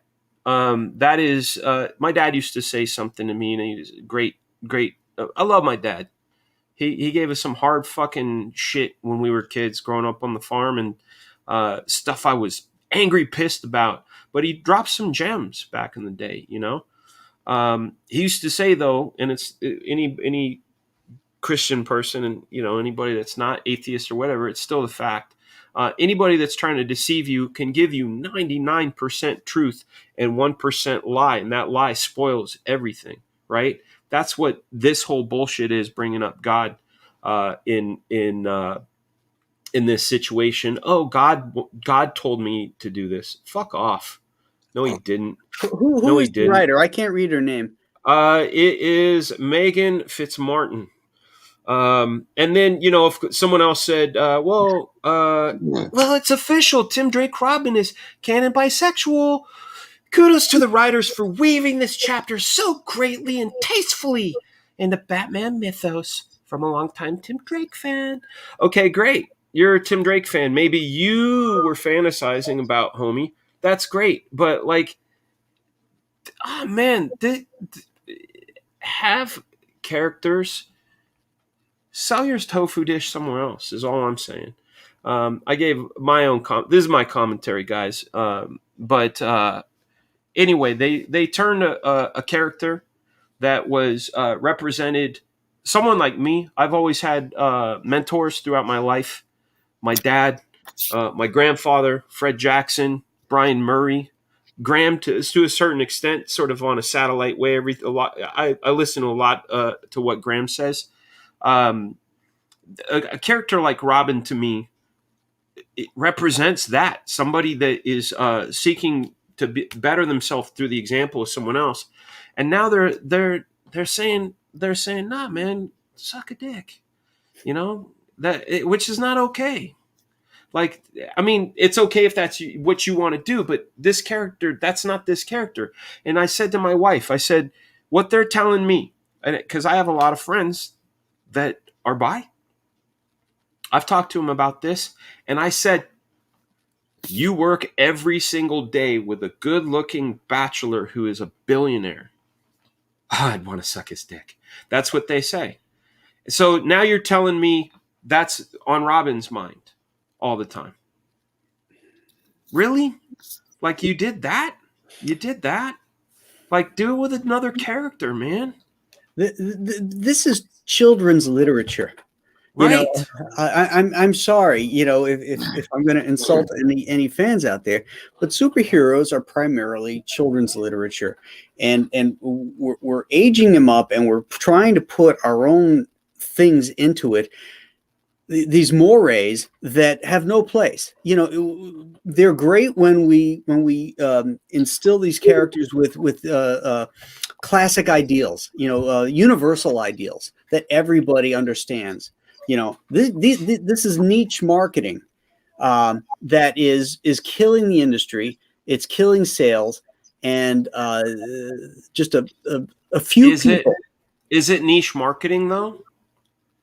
Is it? Well, Because it's an attack, man. Like, I don't mean to get all like conspiracy on it, but like, you know, I brought this up on a show I was on, and like, listen, homophobia is wrong. Any sort of hate is wrong.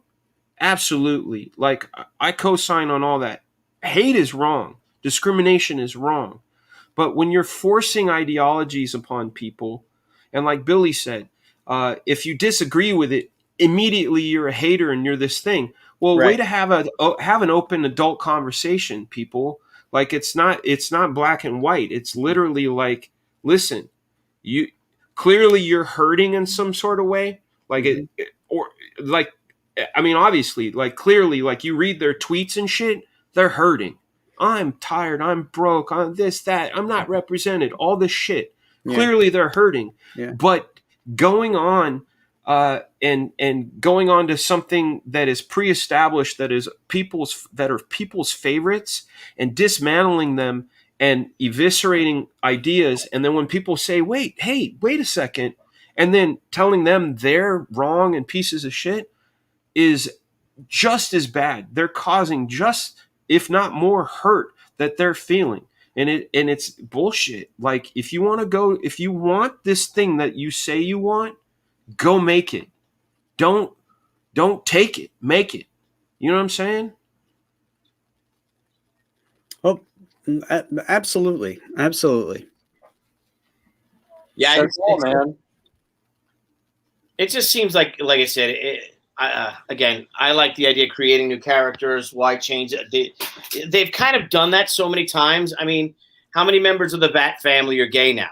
I mean, you've got Poison Ivy. You've got Poison Ivy, Batgirl, Batwoman, not Batgirl. Sorry, Batwoman.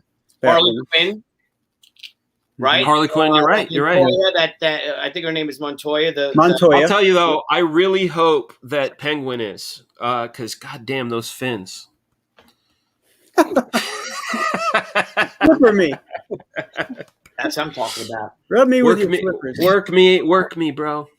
Well, they've done that so many. You know, when certain characters came out as bisexual or something, and I mean, 10 years ago, that was like, wow. Now it just seems like pandering. It really does. Well, also, Tim Drake is in high school, right?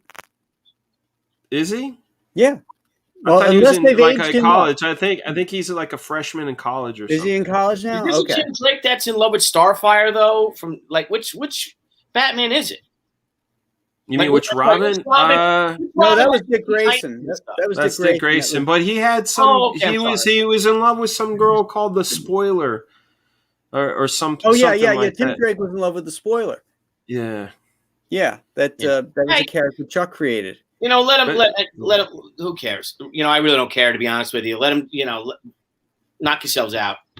I'm here for the bros. I'm here for independent comics. That's how I came in, and I'm so glad that's how I've returned to it. I'll tell you though, man, like for me, it feels like unless I like just completely disregard it, like here, it's a weird thing. And this is completely subjective, but like, you know, when you lose parents, when you lose grandparents and you lose friends, and like people start dying, and you go to your hometown and it doesn't look like your hometown, and like you go, holy shit, like the world's changing.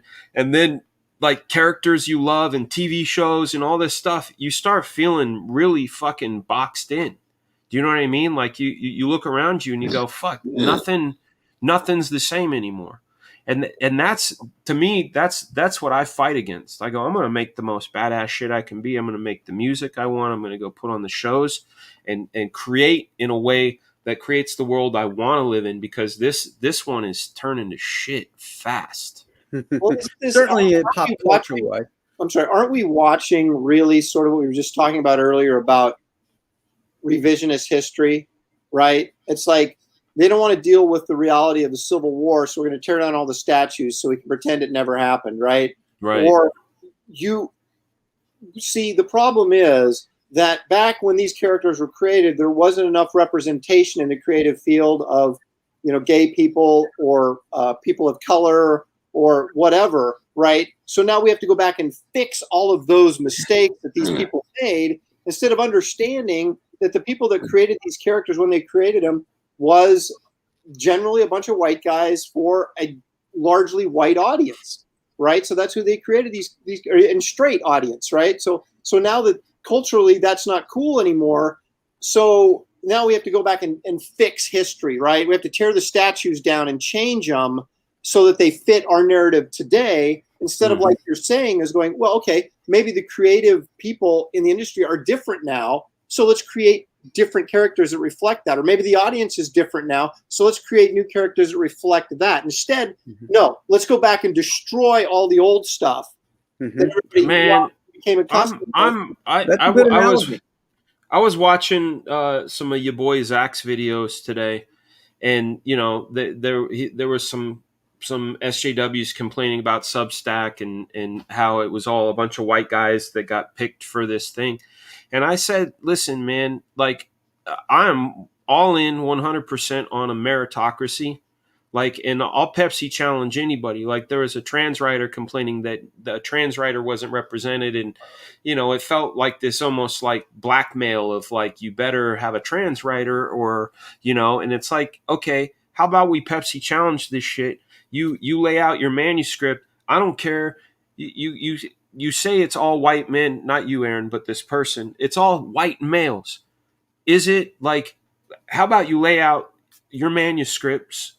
Someone reads them and says, this one's good and this one's bad. Blind taste test. Yeah, if you're on the stack, you're on the stack. That's called meritocracy. If the shit is good, it floats. If it doesn't, it sinks. Well, and I don't need your fucking identity. I don't need your identity, your color, your race, your preferences to force a selection. It should ever. Like, that's how you get mediocrity, not diversity. Right. Did you see the author recently who was complaining that the bookstores are carrying that they can't get their books in the bookstores because of all these dead authors that are in there. Dead guys. We're competing with dead guys. There's entire rows of Tolkien, entire rows of you name it, Ray Bradbury, whatever, and they can't get their books in there because they're trying to. They don't mind competing with fellow authors, but now they're competing with dead white guys. And it's like, well, I got a better idea. How about writing a book that people want to read? Yeah, and they're buying Tolkien, they're buying Bradbury, they're buying these so-called dead. They're buying Hemingway, whatever it may be. Yeah.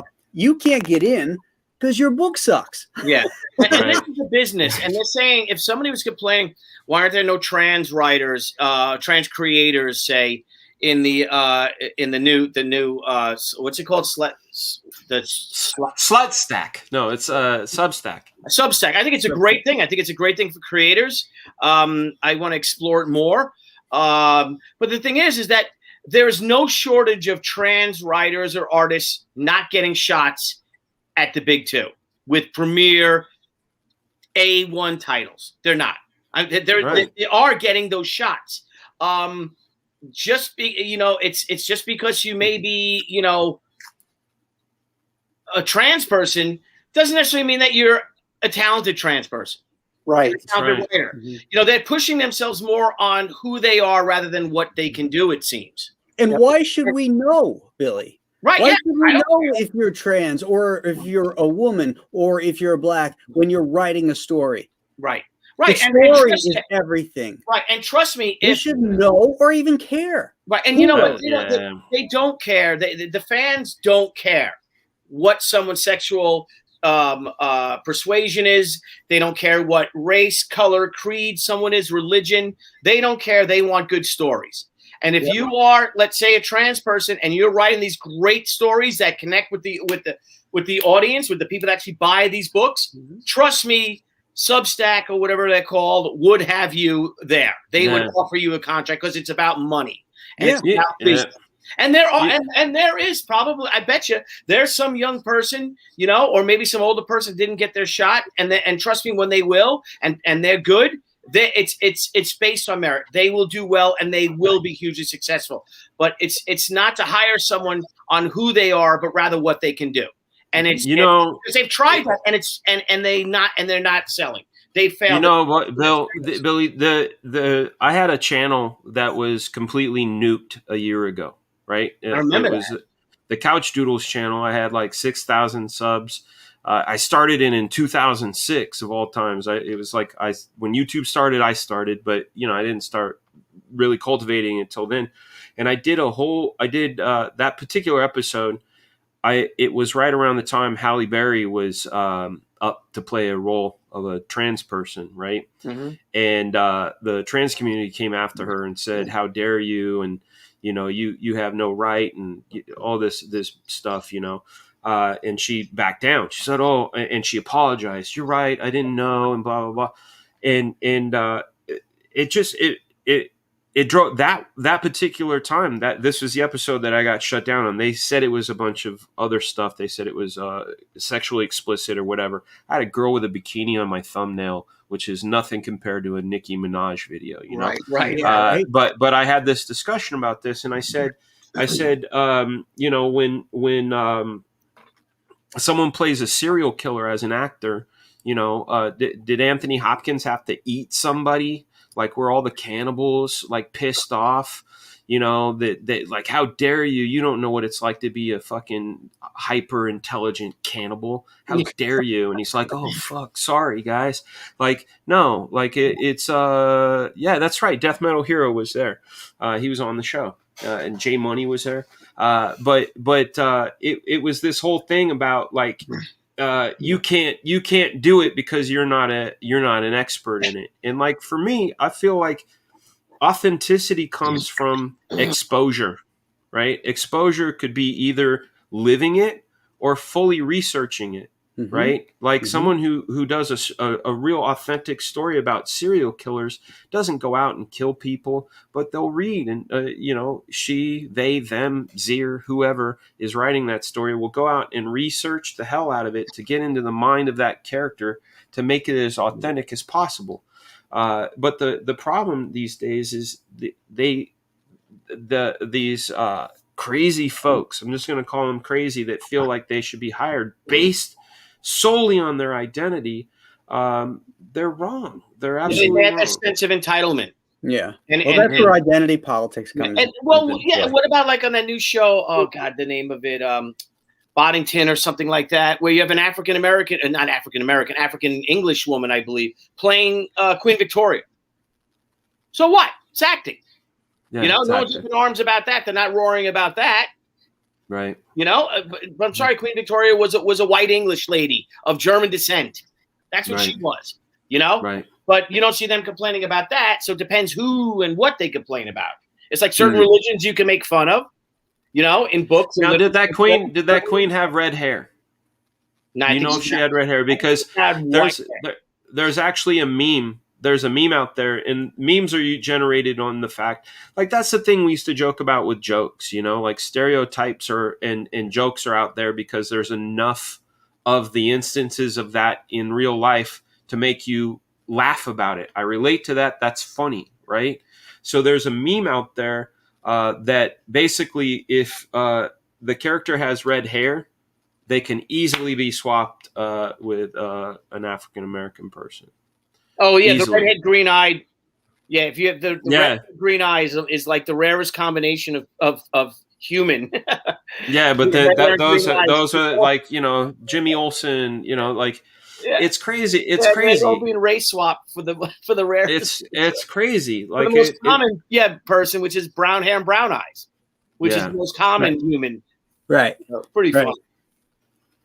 Anyway, No. all right, Crazy Graham? time. All right. Yeah, Graham, hit us with yours, man. Okay, well, I'm going to dovetail on yours, Dan, and I'm going to take on Batman.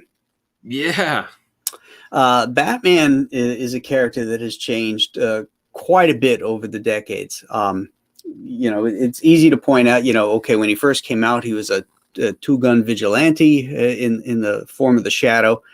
Then Robin comes along, lightens up the strip, and then he's more like a cop. Then in the 50s, you got the sci-fi Batman. The 60s, you got the pop culture Batman or pop art Batman.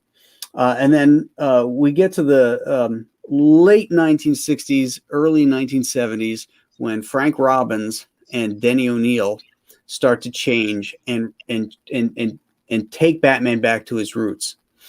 With Neil Adams, Robbins doing artwork as well, and Irv Novak, and of course Jim Aparo, returning Batman to the Dark Knight. That heroic figure, that knight, Knight, that fights for the little guy. He uses this costuming to scare the enemy, not to scare the innocent. And it taps into the great concepts of heroic fiction. And then we have the change, and this is where, for me, Batman jumped the shark. Was when Frank Miller took over with Dark Knight.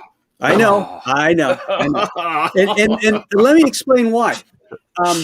And I'm only referring to Batman as a character. What Frank Miller did with Dark Knight was amazing for what it was. He adulted these stories that were primarily kid stories, and it was supposed to be a one-shot and not have any continuity. And as a standalone book, I think that's fantastic. It's something I can read and enjoy. But what everybody has glommed on since then was the nihilistic attitude that later Batman had. And so Batman becomes somebody who's doing stuff for himself instead of for the greater good. And it takes out the heroic legend, if you will, from the character and makes him small. And for me, I know this is probably going to set people on fire. That was a sharp jumping moment for the character, because Batman was my favorite character. It affected comics in general, because I started collecting in 83, 84, and I remember it was like everybody was a dark vigilante after Dark Knight. Yeah. He was just so tortured, and if you ever read the Bible for the animated series, Batman the Animated Series, those guys that wrote the Bat Bible for that nailed the character. One of the first things they say is that Batman is over his parents' death, and they're right. He's not doing what he's doing because it's to get even or anything, or that he's obsessed about his parents' death. He's well over that. He's spent years training and stuff. Now he's doing it because it's the right thing to do for him. It's a way to prevent somebody else from going through the trauma that he went through. And that sacrifice is what raises him up and makes him such an interesting and great hero. He doesn't have superpowers. He just has money and intelligence and commitment and will. And to me, that's what makes Batman so great. When you start to tear him down into a selfish nihilist, then he's really not a lot better than any of the characters that he fights.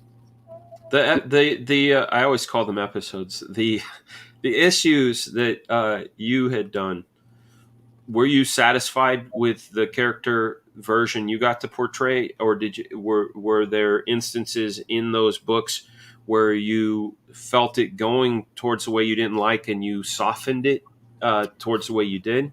No, because I was the de facto Batman historian in the offices, and when Chuck was writing the stories, I was illustrating, and he would ask me things about Batman, and there were times where he would have Batman do something and I would call him and say, this is out of character for him, and this is why, So Chuck and I were working in Simpatico together about what makes a great Batman story.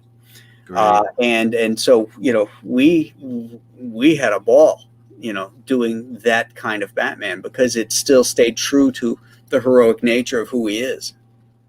Awesome.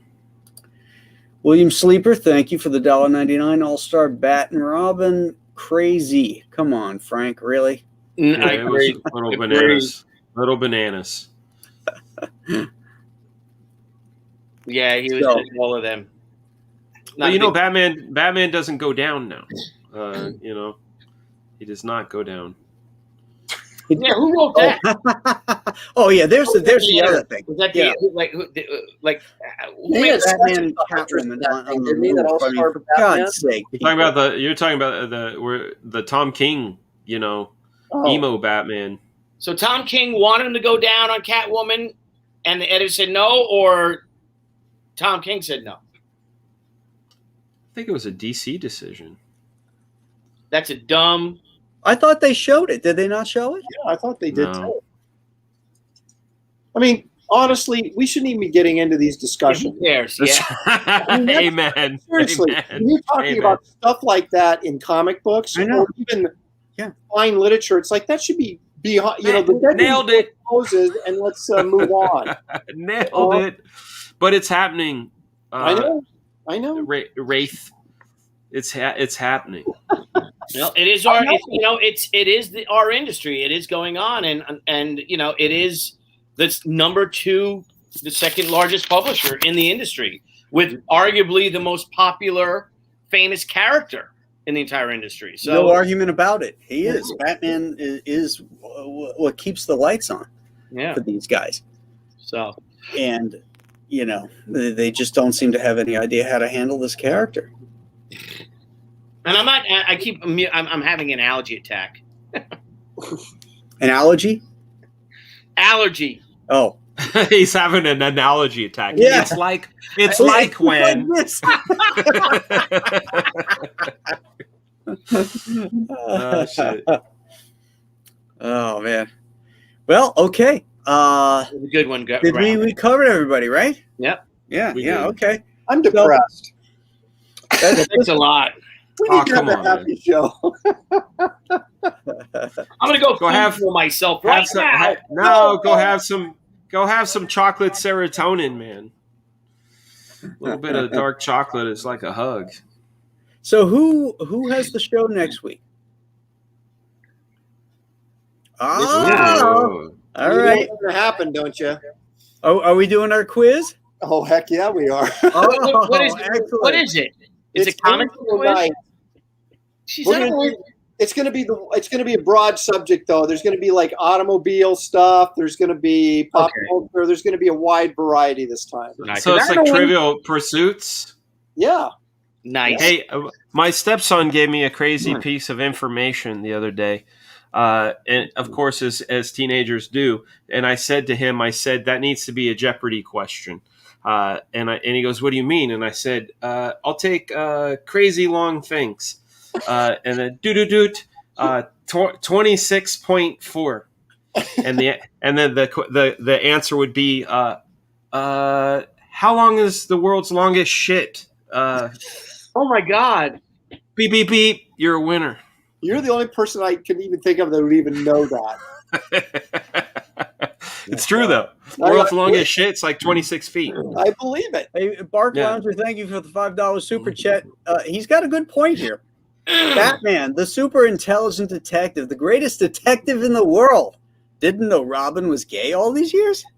Narrative broken right there. They just made Batman look stupid. When are you going to find a nice girl, Tim? Yeah.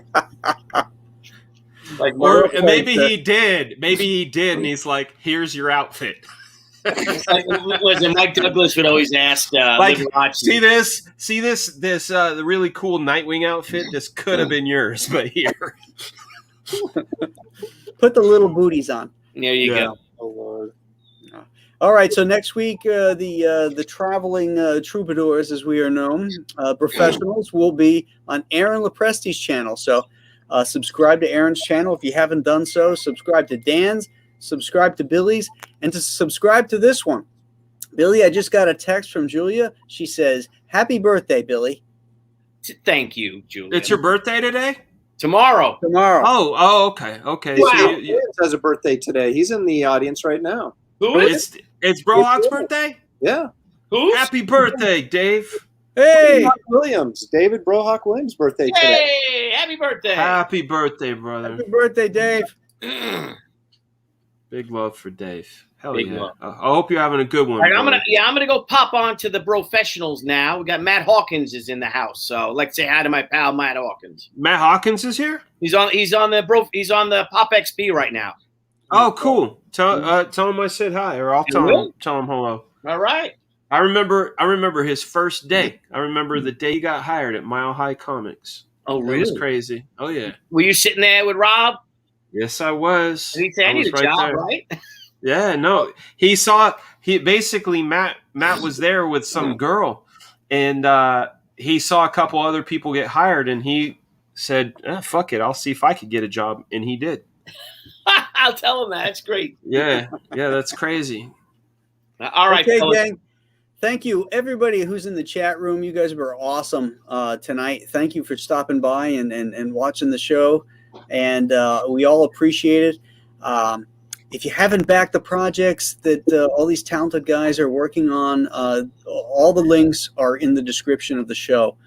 So please take a look at that and support those independent comics, because this is where great comics are coming from now. You heard us kind of rag on some of the top 2 stuff, and rightfully so. So great comics are being done by independents, and there's a list of them in the information for this show. So take a peek at that. I'd appreciate it. Everybody, have a great one, and we'll catch you the next time around. Thanks, Have a good man. night. Great show.